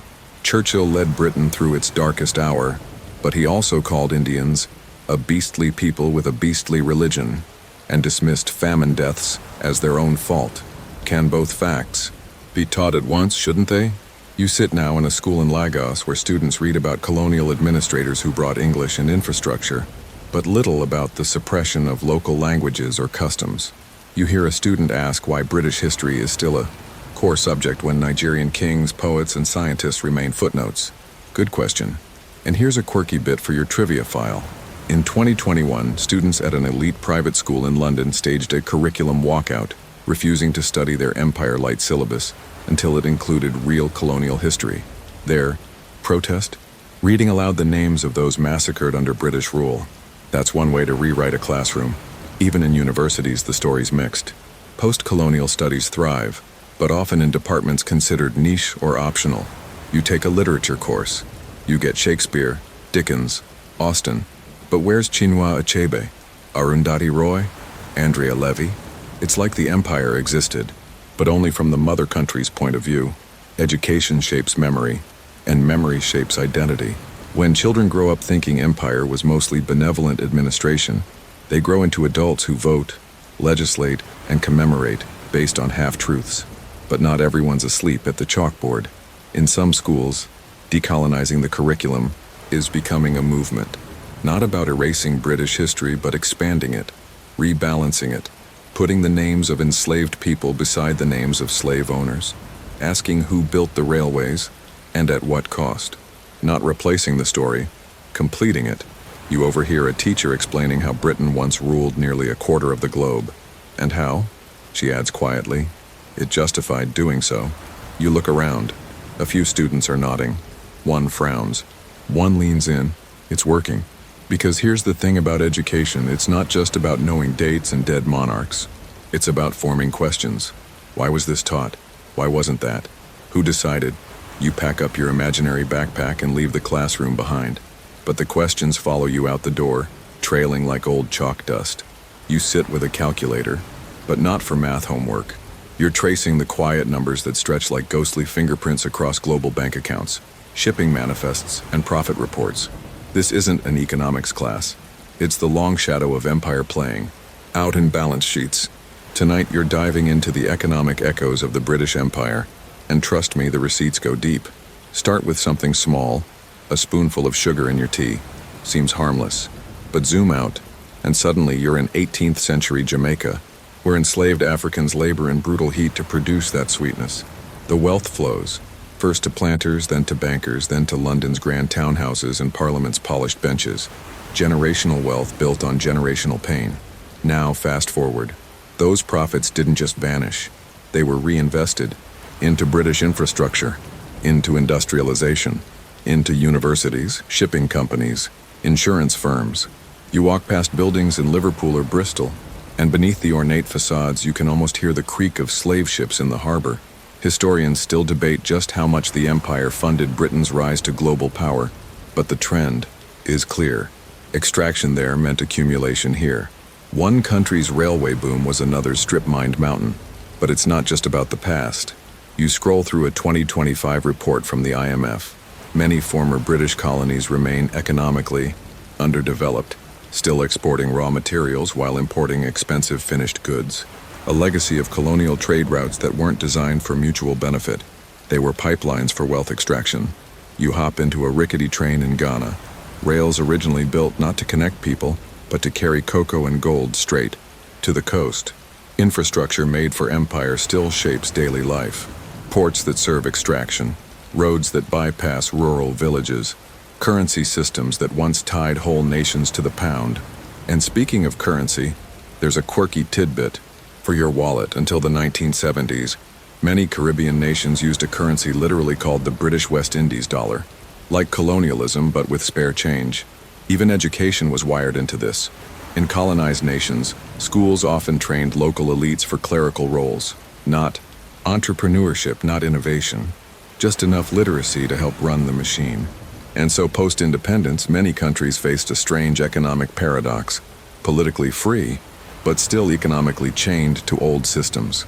You pass a supermarket aisle in Nairobi, British brands everywhere, from biscuits to shampoo. That might seem trivial, until you consider how many local industries were crushed under colonial trade laws that favored imports over homegrown goods. British textiles undercut Indian handlooms. British tea companies dominated in Sri Lanka. Even today, some former colonies import goods they could easily produce, because the economic model was set generations ago. Commonwealth preference, they used to call it. A polite way of saying, we'll trade with you, but on our terms. You lean over a spreadsheet. Take the City of London, a global financial powerhouse. Some of its foundations were laid in empire-era banking, insurance, and speculation. The East India Company itself once issued bonds. Lloyd's of London, originally a marine insurer covering colonial shipping routes, including, yes, slave ships. Now, step into the modern era. You're on a Zoom call with economists discussing climate change funding. They point out how the countries least responsible for carbon emissions, often former colonies, are the ones now facing the harshest consequences. Droughts in India, floods in Bangladesh, rising seas in the Caribbean, another inherited imbalance. You hear about development aid, that cheery euphemism where rich former colonizers send money to their old possessions. But look closer, and the aid often comes with strings, policy conditions, trade expectations, or, in some cases, as loans, with interest rates higher than market average. Sounds a lot like the empire never left, just swapped uniforms. Some advocates push for reparative economics, debt cancellation, fair trade agreements, restitution, but critics scoff. That was generations ago, they say, sipping coffee from beans grown in ex-colonies, stored in London warehouses, traded on British platforms. There's a strange silence in all this because wealth can be invisible. It doesn't shout like a battle or bleed like a massacre, but it lingers in corporate logos, in offshore tax havens, in alumni plaques on university walls that forget to mention their donors-owned plantations. Remember earlier, when we watched as statues fell and reckonings began? Behind many of those bronze tributes were men who made fortunes off colonial economies, directly or indirectly. Their investments still hum along in pension funds and property portfolios. Even within Britain, the economic ripples were unequal. Northern England's mills depended on American cotton, which depended on enslaved labor. Meanwhile, Irish tenant farmers starved exporting food during a famine, because colonial economics doesn't prioritize people, it prioritizes product. And now you walk past a Barclays branch. Did you know Barclays once absorbed a bank that financed slavery-era transactions? Another footnote, often skipped in the glossy brochures. But the story isn't all shadows. Many former colonies have clawed their way forward, building new industries, launching startups, challenging global norms. But doing so on an uneven playing field is no easy task. It's like joining a game 3 hours late, and someone else already owns the board. Still, you sense change coming. Economic historians are charting new maps, NGOs are pushing for justice, and communities are asking bold questions: what was taken? What remains? What is owed? You close the ledger. Numbers don't lie, but they don't speak either. That part's up to us. You lean in over a table crowded with spices, saris, samosas, and, well, surprisingly good fish and chips. Welcome to the fascinating crossroads where empire shaped, and often stole, the cultural soul of entire continents. Tonight, you're exploring cultural appropriation and exchange, the strange alchemy where the British Empire absorbed, copied, and sometimes mangled the art, food, fashion, and traditions of the people it colonized. Let's start in a drawing room in 19th century London. Lady so-and-so sips Darjeeling tea, wrapped in a paisley shawl beneath a chandelier made in India. Her bookshelf is lined with tales from the Orient, written by men who never spoke an Eastern language. Everything is exotic, but safely domesticated, curated from conquest. You tug at your imaginary collar. Empire didn't just seize land, it mined identity, music, language, dress, even belief systems. When British colonizers encountered cultures they didn't understand, they did what empires so often do: borrow what they liked, discard what they didn't, and slap on a price tag. Take the word loot. It's Hindi, originally meaning to plunder. That etymology feels on the nose, doesn't it? Historians still argue whether cultural exchange under empire was mutual or coerced. There was genuine blending, yes. British soldiers learned local dialects, Indian cooks adapted recipes for Anglo palates, but more often the cultural traffic ran one way. The colonizers took, rebranded, and rarely asked permission. You stroll through the British Museum. Each hallway whispers conquest. Benin bronzes, looted from Nigeria. Elgin marbles, removed from Greece. Tipu Sultan's golden tiger, taken after the fall of Mysore. Even today, repatriation requests are met with bureaucratic shrugs, or claims that these items are safer in London. It's like someone breaking into your house, stealing your stuff, and then telling you it looks better in their living room. But here's the twist. Culture does move. Always has. Always will. Migration, trade, curiosity, they all stir the pot. Curry, for instance, has been fully adopted into British cuisine. So much so that chicken tikka masala was once called a true British national dish. Never mind that. It was likely invented in Glasgow by Bangladeshi chefs trying to appeal to local tastes. You pause at a music festival in Brixton. The beat is Afro-Caribbean, the crowd multiracial. Empire, for all its horrors, created networks of connection. Reggae, hip-hop, bhangra, all flowed through these tangled roots. That's the complexity. Out of domination came unexpected solidarity, fusion, reinvention. Still, there's a line between appreciation and appropriation. It's one thing to celebrate a tradition, another to strip it of context and sell it at Urban Outfitters. You see ads for tribal prints, boho looks, exotic experiences. All catchy, until you realize someone's sacred fabric just became a festival poncho. Remember when yoga exploded across the West, often minus its philosophical core?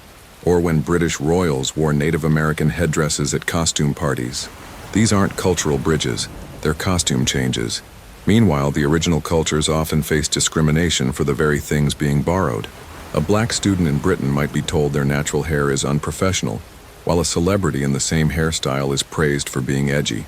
A Muslim woman in traditional dress might be viewed as oppressed, while high fashion calls it runway modesty. The double standard isn't just ironic, it's systemic. Even language carries these echoes. Words like safari, bungalow, thug, all rooted in colonial encounters, reshaped to fit imperial tongues. You speak empire every day, often without knowing. And let's not forget religion. Missionaries often insisted that conversion was a civilizing mission. But while the Bible spread, local beliefs were demonized. Sacred sites were razed, customs labeled pagan, entire cosmologies erased. Now Western yoga retreats and mindfulness apps market spiritual fragments of those same systems as self-care trends. You step into an art gallery. The walls feature Indo-chic decor, tea being poured in slow motion, tabla rhythms sampled under ambient synth. Beautiful, yes, but whose story is being told, and who profits from the telling? Here's your quirky detail for tonight. Queen Victoria received a young Indian servant named Abdul Karim as a personal attendant. He taught her Urdu, introduced her to Indian customs, and even cooked her curry. Their relationship scandalized. The royal household, a queen learning from a colonial subject? Imagine that. Today, cultural appropriation is hotly debated. Some argue it's a natural result of globalism. Others see it as a continuation of colonial extraction. This time not of gold or diamonds, but of meaning, identity, expression. Peek into a classroom in Kingston. A teacher asks, "How do we reclaim our stolen stories?" The students begin to write. Poems, plays, songs, art born from old wounds. It's not just backlash, it's backlash with rhythm. Because now, the empire writes back. Diaspora communities remix tradition with streetwear. Writers like Zadie Smith, Salman Rushdie, and Marlon James stitch post-colonial threads into bestseller tapestries. Museums face lawsuits. Fashion houses issue apologies. The old Imperial Center is finally being asked, "What did you take? What? Will you return?" Still the lines blur. A British teenager playing a sitar isn't a colonizer. A Caribbean grandmother teaching jollof rice to her London-born granddaughter isn't an activist. Cultures intertwine, that's their nature. But power dynamics matter. Who chooses, who speaks, who gets paid.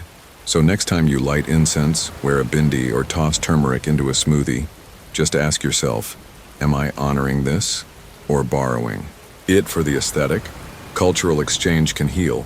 It can teach, but only if it's rooted in respect, not empire's ghost still whispering, "What's yours is mine." You lace up your boots, but tonight's trek isn't through cities or museums. It's through scarred forests, stripped mines, and rivers turned the color of rust. This is the empire's forgotten frontier, environmental exploitation. You might not see it in history textbooks, but the British Empire didn't just conquer people. It reworked entire ecosystems to suit its hunger. Picture it. You're standing in a lush patch of Indian jungle, 18th century. Then within a few decades, massive swaths are flattened to plant tea, indigo, cotton, and opium. Why? Because monoculture cash crops make more money than native forests. Never mind the soil, the animals, or the people. Trees don't pay taxes. Plantations. Do you trudge through a Sri Lankan hillside where thick forests once grew? Now it's neat rows of tea bushes shaped like green waves across the slope. Beautiful? Sure. But those neat rows came at the cost of biodiversity. Local animals driven out. Traditional farming systems wiped. Even rainfall patterns changed. Nature's balance wasn't just nudged, it was bulldozed. Historians still argue whether colonial officials understood the long-term ecological damage they were causing. Some did try to promote conservation, often to protect hunting grounds or ensure future profits. But most saw nature as something to tame, extract, and exploit, like an open-air warehouse. Now imagine Australia. You watch British settlers release rabbits in the 1800s for sport. The rabbits breed like rabbits and soon devastate native vegetation. Cue the introduction of foxes to hunt them. The foxes eat native species instead. You've got an ecological sitcom with no punchline, just devastation, all because empire thought it could improve the land. You step into Africa's copper belt. British companies sank deep shafts into the earth chasing precious metals. Local environments were wrecked. Rivers poisoned with tailings, air thick with smog. Workers lived nearby with no protections, the land offering no buffer. When the mines dried up, they were abandoned. Ruins of profit with no cleanup plan. A quirky tidbit for you.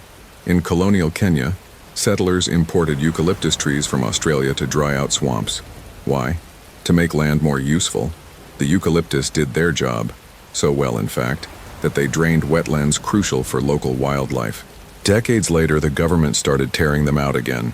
Progress rewound. And then there's the spice trade. British demand for nutmeg, cinnamon, and pepper led to intense cultivation in places like Ceylon and the Moluccas. These weren't gentle garden plots. Forests were raised, irrigation systems rerouted. Entire ecosystems were redesigned like imperial spreadsheets. The Caribbean wasn't spared either. You ride a donkey cart through sugarcane fields in Barbados, noticing how flat everything is. Before the plantations, this land was dense with mahogany trees and diverse wildlife. But sugar's profit margins were sweeter than any birdsong. By the 1800s, deforestation was nearly total. The soil was depleted. The natural balance never fully returned. Even the ocean wasn't off limits.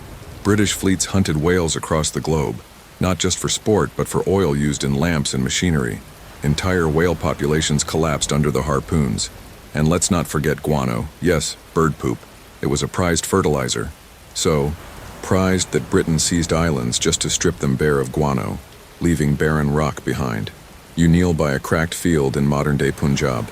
The Green Revolution was supposed to feed millions, and it did, but it also pushed chemical fertilizers, over-farming, and groundwater depletion. Colonial policies laid the groundwork for this too, transforming India's agriculture to serve British needs, not long-term sustainability. Colonial cities weren't much better.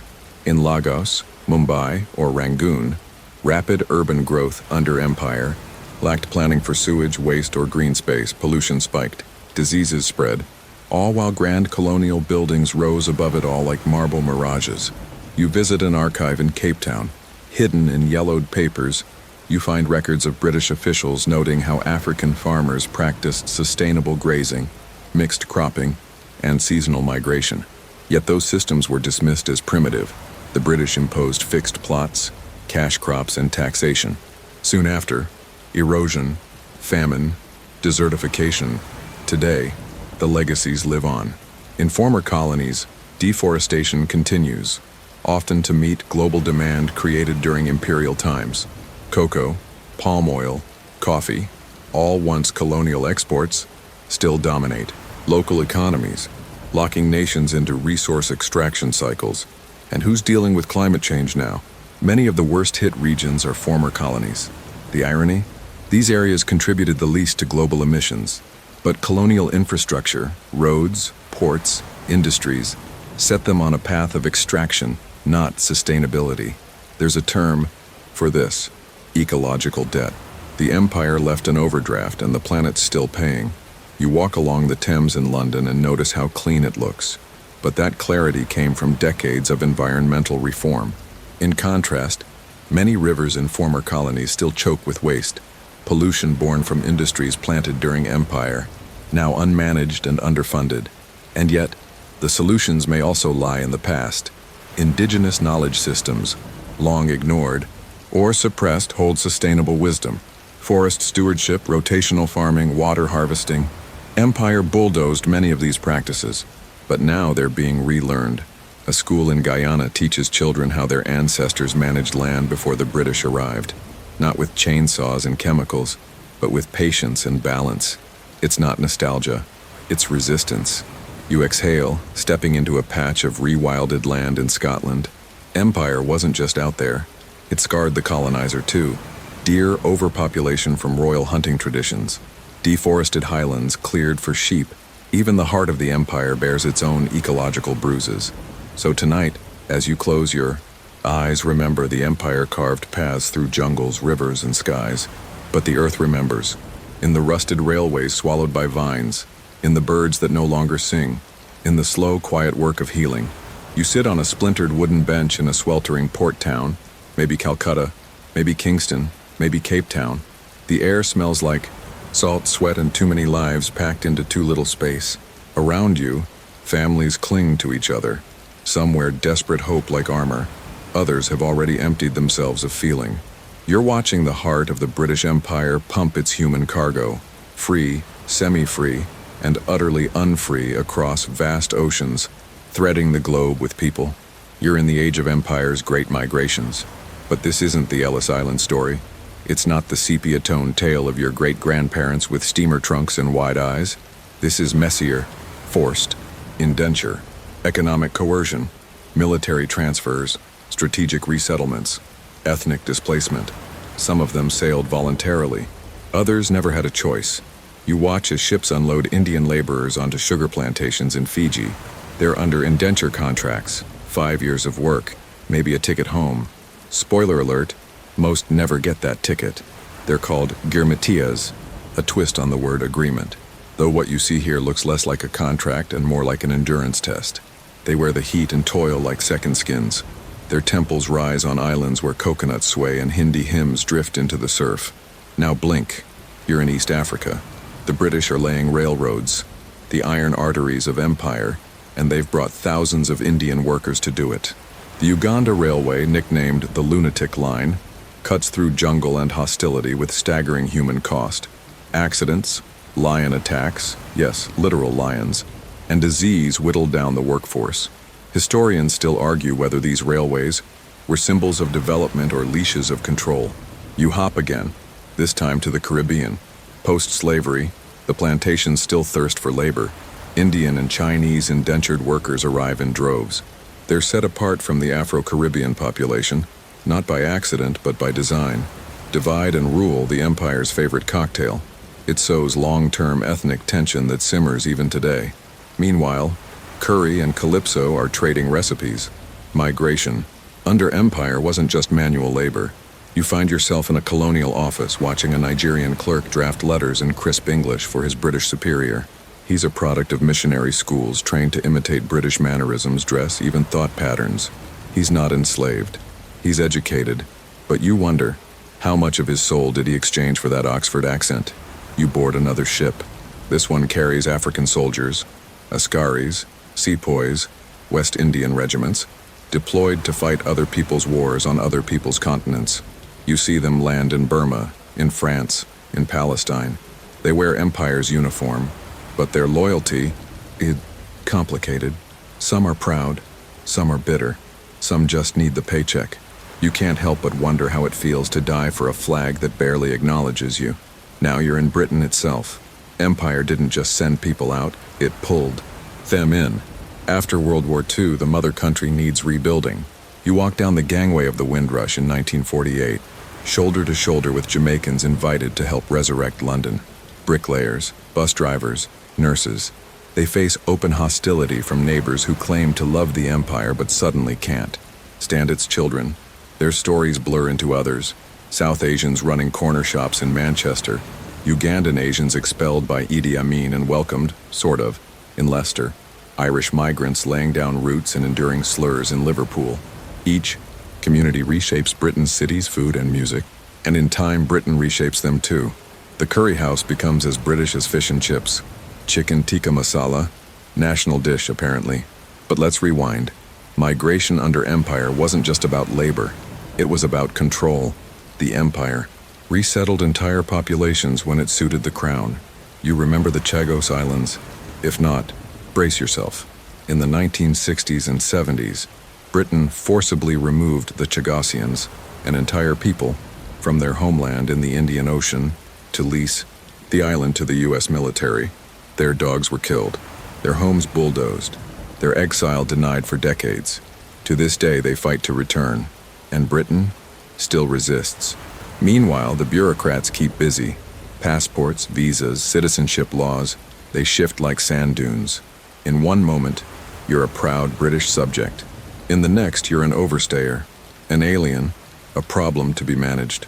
You meet an elderly Kenyan of Indian descent who served the empire, then finds himself stateless in his retirement. That's migration under empire. Here when you're useful, discarded when you're not. And through it all, you feel the ghost trails of empire still shaping migration today. Refugees from former colonies gravitate to the old imperial centers. Trade routes once carved for plunder now serve as escape paths. Diaspora communities carry ancestral trauma like family heirlooms. And Britain, still wrestling with its identity, veers between welcoming and wall building. You walk through London's neighborhoods now, Brixton, Southall, Whitechapel. They're mosaics of culture, flavor, and memory. Jamaican patties next to Polish delis, next to Pakistani tailors. You hear call to prayer and reggae bass in the same breeze. These aren't footnotes to empire. They're its living echoes. The empire struck back, yes, but it also moved in next door, started a food truck, and married your cousin. Migration in the British Empire wasn't a side effect. It was a design, a churn of bodies, beliefs, and boundaries. Sometimes consensual, often not. You feel the restlessness of it all, the yearning, the betrayal, the resilience. And even now, as borders harden and rhetoric sharpens, you know these migrations didn't end. They just changed shape. You sit stiffly on a wooden bench inside a dim colonial courtroom. The ceiling fan stutters overhead, slicing the heavy heat into pieces but offering little relief. You glance around. High-backed chairs, stiff wigs, stern faces, and the unmistakable whiff of hierarchy. You're not in London, you're in Lagos, or Rangoon, or Suva, but everything around you speaks of Britain. The judge bangs the gavel. British. Law is in session, whether you ask for it or not. You're witnessing one of the most subtle yet sweeping tools of empire, the imposition of legal systems. It doesn't draw blood like bayonets, it doesn't sing anthems like flags, but it controls just as thoroughly. The British didn't just colonize land, they colonized rules. And as you'll quickly notice, the rules were rarely neutral. Take India. You sit among rows of men in turbans and dhotis, fidgeting as a clerk reads from a thick legal tome. The language is English. The concepts, contract law, criminal codes, even the idea of trespass, are imported wholesale. Before, this disputes were often settled by local councils, community elders, caste panchayats, or religious courts. Now, all those systems are slowly overwritten by the Anglo legal framework. British legal reforms promise fairness, but they often ignore context. Hindu inheritance law gets flattened. Sharia practices are cherry-picked or banned. Tribal laws, labeled primitive. You start to realize this isn't just about order, it's about authority. If you control the courts, you control what's right and wrong. You sit in a courtroom in Kenya next. A Kikuyu elder is being tried for harboring Mau Mau fighters. The judge, white and powdered, calls the defense irrelevant. The law here is clear.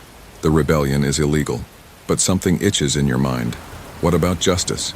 Historians still argue whether British colonial law ever really served the people it ruled, or just kept them in their place. One of the quirkiest legal imports? The witchcraft laws. Yes, really. In places like Ghana and Nigeria, British colonial administrators wrote laws banning witchcraft, a concept they barely understood, based on British folklore rather than local spiritual frameworks. Cue a wave of bizarre trials, contradictions, and confused punishments. Imagine a Victorian bureaucrat prosecuting a village elder for hexing crops with a ritual the bureaucrat can't even pronounce. It'd be funny if it weren't so tragic. And then there's Australia. You walk beside an Aboriginal man accused of poaching, hunting on land his ancestors roamed for millennia. But under British law, that land now belongs to the Crown. The concept of terra nullius, land belonging to no one, has been applied to erase indigenous claims entirely. You shake your head. The legal system here doesn't just fail to understand the dream time, it deliberately unhears it.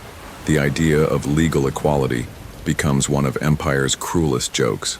In theory, everyone is equal before the law.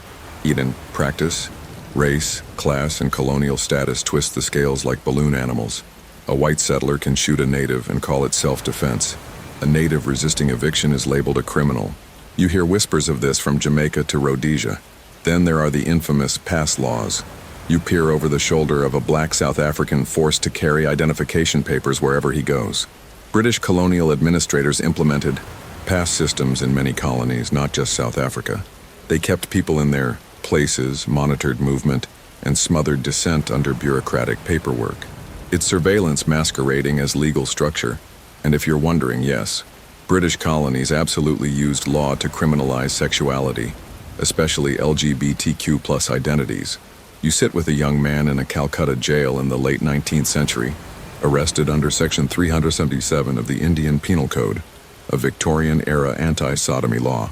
It survives astonishingly well into the 21st century in many countries, not because of local tradition, but because of Britain's legacy of imposed morality. But don't get too comfortable. The same law that stifled dissent could also be used, very cleverly, against the empire. You're now watching courtroom drama unfold in Accra. It's the 1950s. Kwame Nkrumah's lawyers argue that under British law, colonial authorities violated due process. It's delicious irony. The colonized using the colonizers' rules to challenge their authority. Lawyers, journalists, and activists across the empire begin flipping the script. Law becomes a double-edged sword, and once independence hits, now things get even trickier. Many newly free nations inherit British legal codes wholesale. They don't have the resources or political appetite to tear it all down and rebuild from scratch. So these dusty Victorian laws stay, embedded in post-colonial life like old wallpaper under new paint. You return to the present. You're standing in a modern courtroom in Delhi, or Nairobi, or Port of Spain. The judge wears robes. The language is still English. The citations still reference 19th century British rulings. And you wonder how much of empire still echoes here.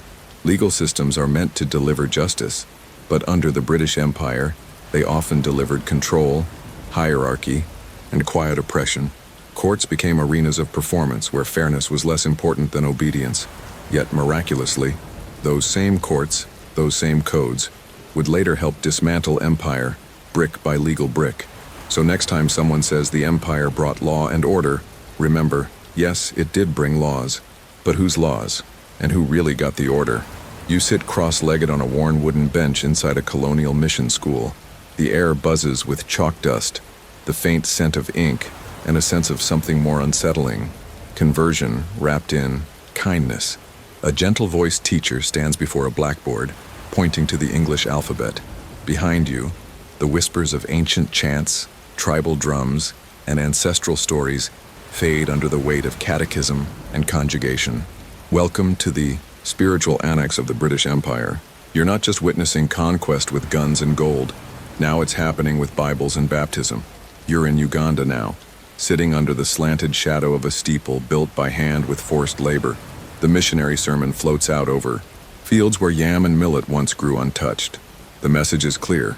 Salvation is possible, but it comes dressed in European clothes. It's a peculiar transaction. Lose your gods, gain a heaven, and across the empire this pattern repeats.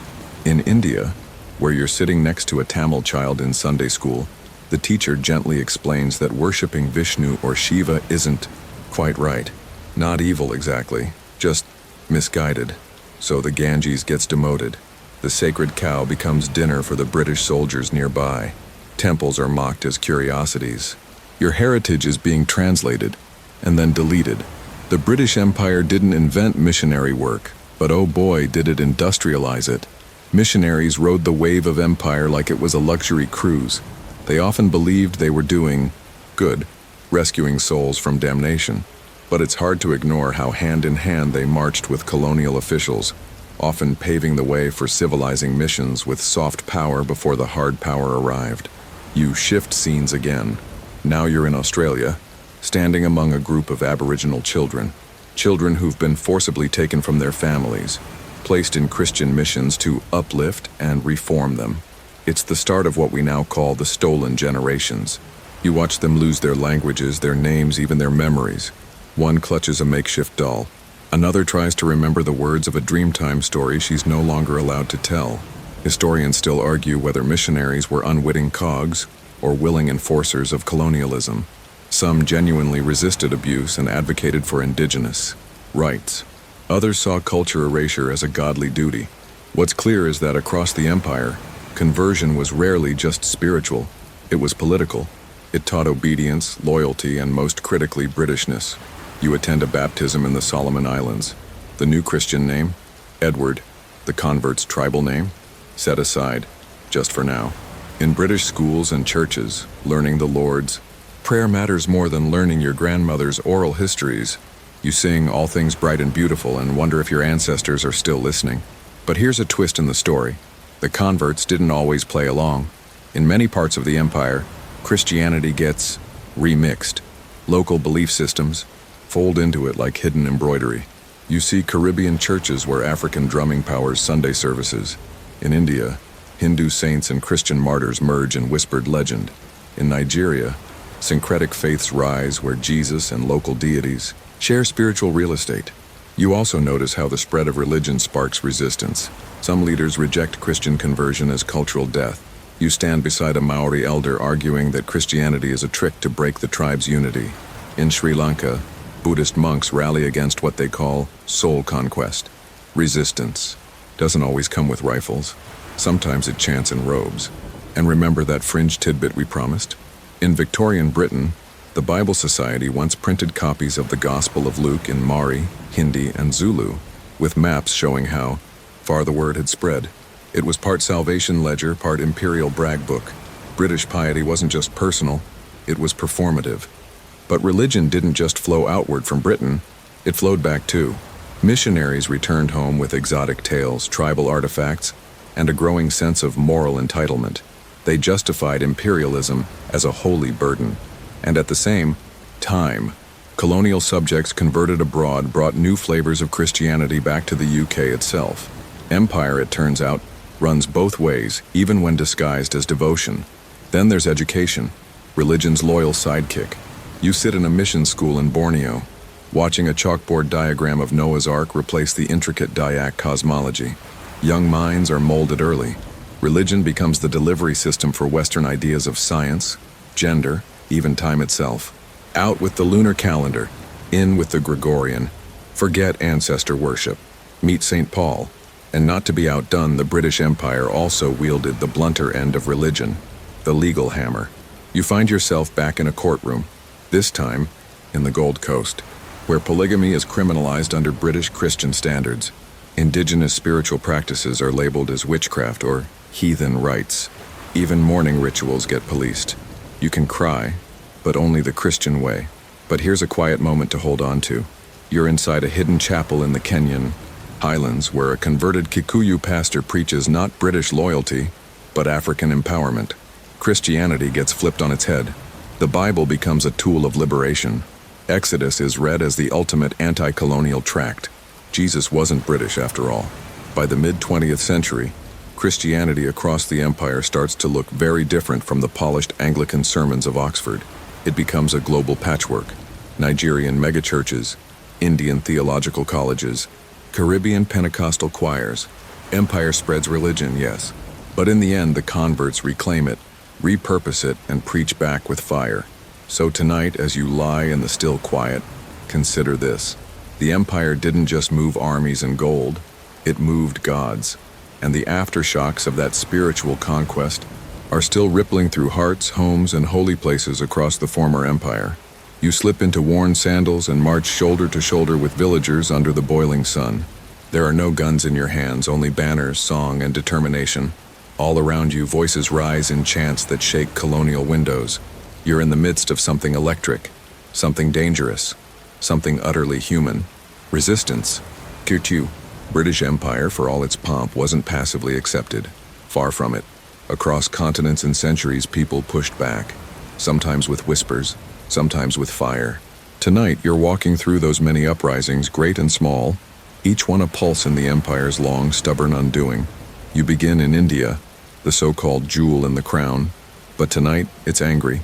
You smell the spice of protest in the air as you trail behind a small man in round spectacles. Gandhi. He doesn't shout, he doesn't punch, but he does march. Salt caking his feet, resolve in his breath. His campaign of civil disobedience baffles the British. Salt, of all things. Who knew sodium chloride could be revolutionary? But not all Indian resistance is peaceful. Remember the 1857 revolt from earlier? This time you're beside the rebels again, rifles slung, smoke in the air. It's a bloodbath, and it's complex. Historians still argue whether it was a nationalist war or just a soldier's mutiny.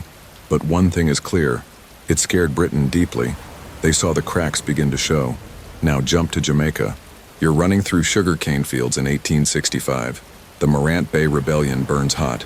Paul Bogle, a preacher, leads black Jamaicans demanding justice, land, dignity. Their reward? Execution and retribution from British troops. But their message lingers. Colonial injustice doesn't go unchallenged. It just gets rebranded until the next revolt. In Kenya, it gets raw. The Mau Mau uprising is underway again. This time you crouch beside a Kikuyu fighter deep in the forest, machete in hand, dodging British patrols. This isn't polite protest. It's desperate, defiant war. Britain calls them terrorists. But decades later, that label looks murky. These rebels were fighting for land, for voice, for survival. And here's a quirky one for you. Singapore, 1915. Indian soldiers, part of the British Army, suddenly rebel. They seize the barracks, kill British officers. Why? Well, it's a messy mix. Rumors of being sent to fight fellow Muslims in the Ottoman Empire, poor treatment, and good old-fashioned rage. It's a footnote in textbooks. But you're there. Now, and it's not minor. It's another crack in the imperial mask. You shift to Ireland. Ireland. Resistance here is a centuries-long symphony of heartbreak and pride. You stand on O'Connell Street during the 1916 Easter Rising.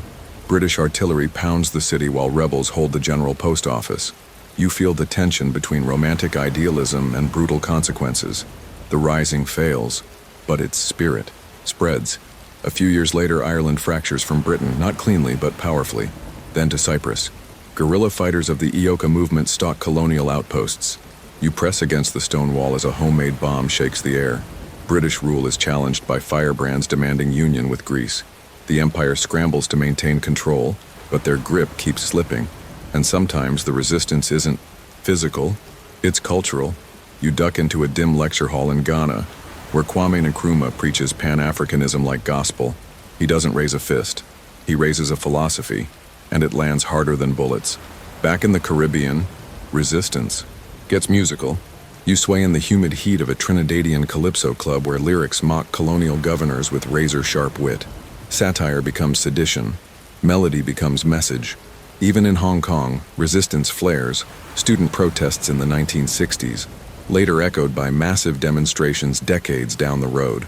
Colonial rule may look polished here, but unrest simmers underneath. Here's an odd, overlooked rebellion. In Sierra Leone, you sit with a crowd in 1898 as local chiefs protest the new hut tax, a British scheme to extract revenue from homes. They argue, debate, and then, when ignored, they rise. The uprising is crushed, but the memory survives. In Australia, resistance takes quieter, longer-burning forms. Aboriginal people, stripped of land and rights, organize politically and spiritually. You walk beside an elder whose songs now double as protest, ancient melodies aimed at colonial silence, and the resistance doesn't always come from masses. You stand beside a lone editor in a cramped press room in Calcutta, typing furiously against censorship. Words can spark revolutions too. Newspapers, pamphlets, radio broadcasts, these become the veins through which rebellion flows. One scholarly debate keeps coming up. Was British withdrawal from many colonies truly a graceful transition, or was it resistance that forced their hand? The empire likes to paint itself as benevolent, leaving voluntarily. But in place after place, you've seen the pressure, the protests, the boycotts, the barricades. Even inside Britain, resistance brewed. Anti-imperialists marched through London. Students questioned imperial ethics, and veterans from colonial campaigns spoke out against what they'd done and seen. Empire wasn't just resisted abroad, it was interrogated at home. And what of the aftermath? You see young nations struggle with the legacies of resistance. Heroes are made into statues, traitors too sometimes. Memory gets tricky. Victories are celebrated, but the scars remain. You exhale. All this marching, chanting, hiding, and hoping, it adds up. It didn't topple the empire in one fell swoop, but it chipped away at its foundation until one morning, the whole edifice wobbled, and then it fell. And when it did, it wasn't with a roar, it was with a shuffle, a folded flag, a lowered anthem, a ship quietly sailing back to Portsmouth. But don't mistake quiet for peace. The empire may be gone, but resistance, real resistance, still echoes. In classrooms, in protests, in the way people reclaim their stories, their names, their gods, and their futures. You sit on a cracked stone bench in a forgotten British cemetery somewhere in the tropics. Moss curls over the old names: Major Percival, Lady Harrington, Governor Elmsley. The empire is dead, but here you are, surrounded by its ghosts. Tonight we don't chase battles or rebellion. We sit still and listen to memory. How? Is the British Empire remembered? It depends who you ask.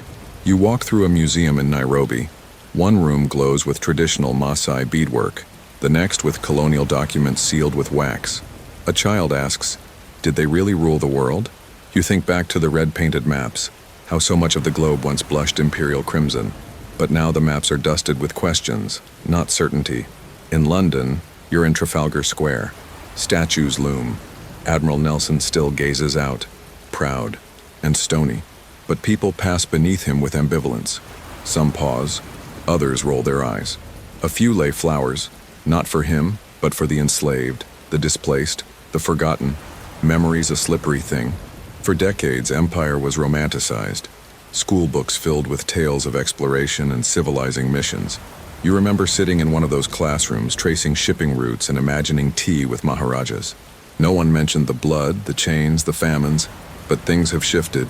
You scroll through your phone and see students in Bristol toppling Edward Colston into the harbor. That statue, heavy with bronze and hypocrisy, finally took a swim. Some call it erasure, others call it justice. You flip through a British tabloid. One page mourns the empire's glorious days. Another decries immigration. And right there, in the tension between nostalgia and denial, you find the empire's afterlife unresolved and ever-present. Meanwhile, across the former colonies, memory blooms in unexpected ways. In India, you join a literary festival in Jaipur. A young poet performs a blistering piece about colonial echoes, railways, cricket, stolen jewels. Her words sting, but the crowd snaps in approval. The empire may be gone, but its fingerprints linger on currency, laws, language. The British didn't just rule, they rewrote the rules. In the Caribbean, memory dances. Calypso lyrics still poke fun at colonial governors. Long gone. Carnival floats satirize old symbols with feathered flair. Resistance here wears sequins and sings. In Ghana, you walk past Cape Coast Castle, once a hub for the transatlantic slave trade. Now it's a memorial. Tour guides whisper of ghosts in the dungeons. Visitors leave with tears and questions. Who remembers whom? Who forgets what? There's a scholarly debate that still divides historians. Was the British Empire uniquely brutal or just the most efficiently documented? Some say its legacy is no worse than others. Others point to the breadth, the bureaucracy, the audacity of it all. The jury's still out. You visit schools in Lagos, Karachi, Melbourne. Kids learn Shakespeare, yes, but also post-colonial poets, freedom fighters, and indigenous heroes. Curriculums evolve, sometimes painfully, sometimes defiantly. You listen to stories told by grandparents, some who served in the empire's armies, others who resisted its rule.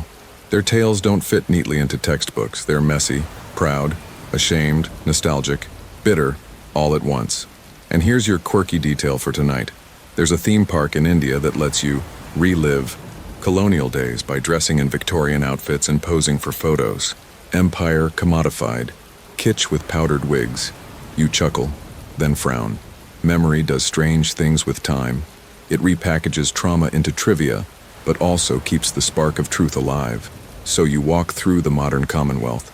It still exists, oddly enough, a loose association of former colonies. They meet, they chat, they play sports. Is it reconciliation? Soft power? Or just nostalgia in a dinner jacket? Depends who you ask. You sit on a train in South Africa.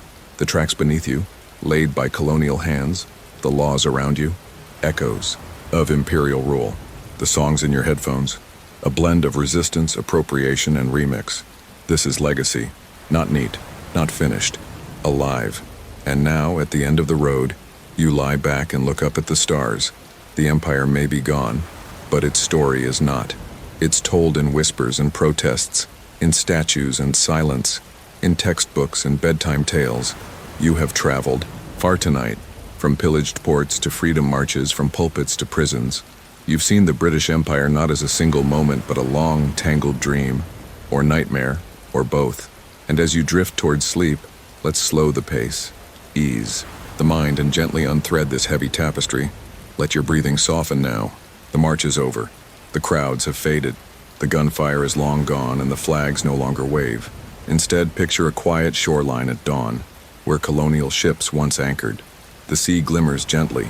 No empire here, just light on the water as you lie still, your body unwinding. You might hear the distant echoes of all those voices, rebels and rulers, preachers and poets, but they grow faint now, like a song heard from another room. Their passions were real, but they belong to another century.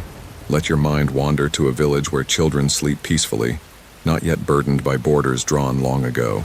Imagine the smell of early morning bread, the hush of palm leaves in a breeze, the steady beat of your own calm heart.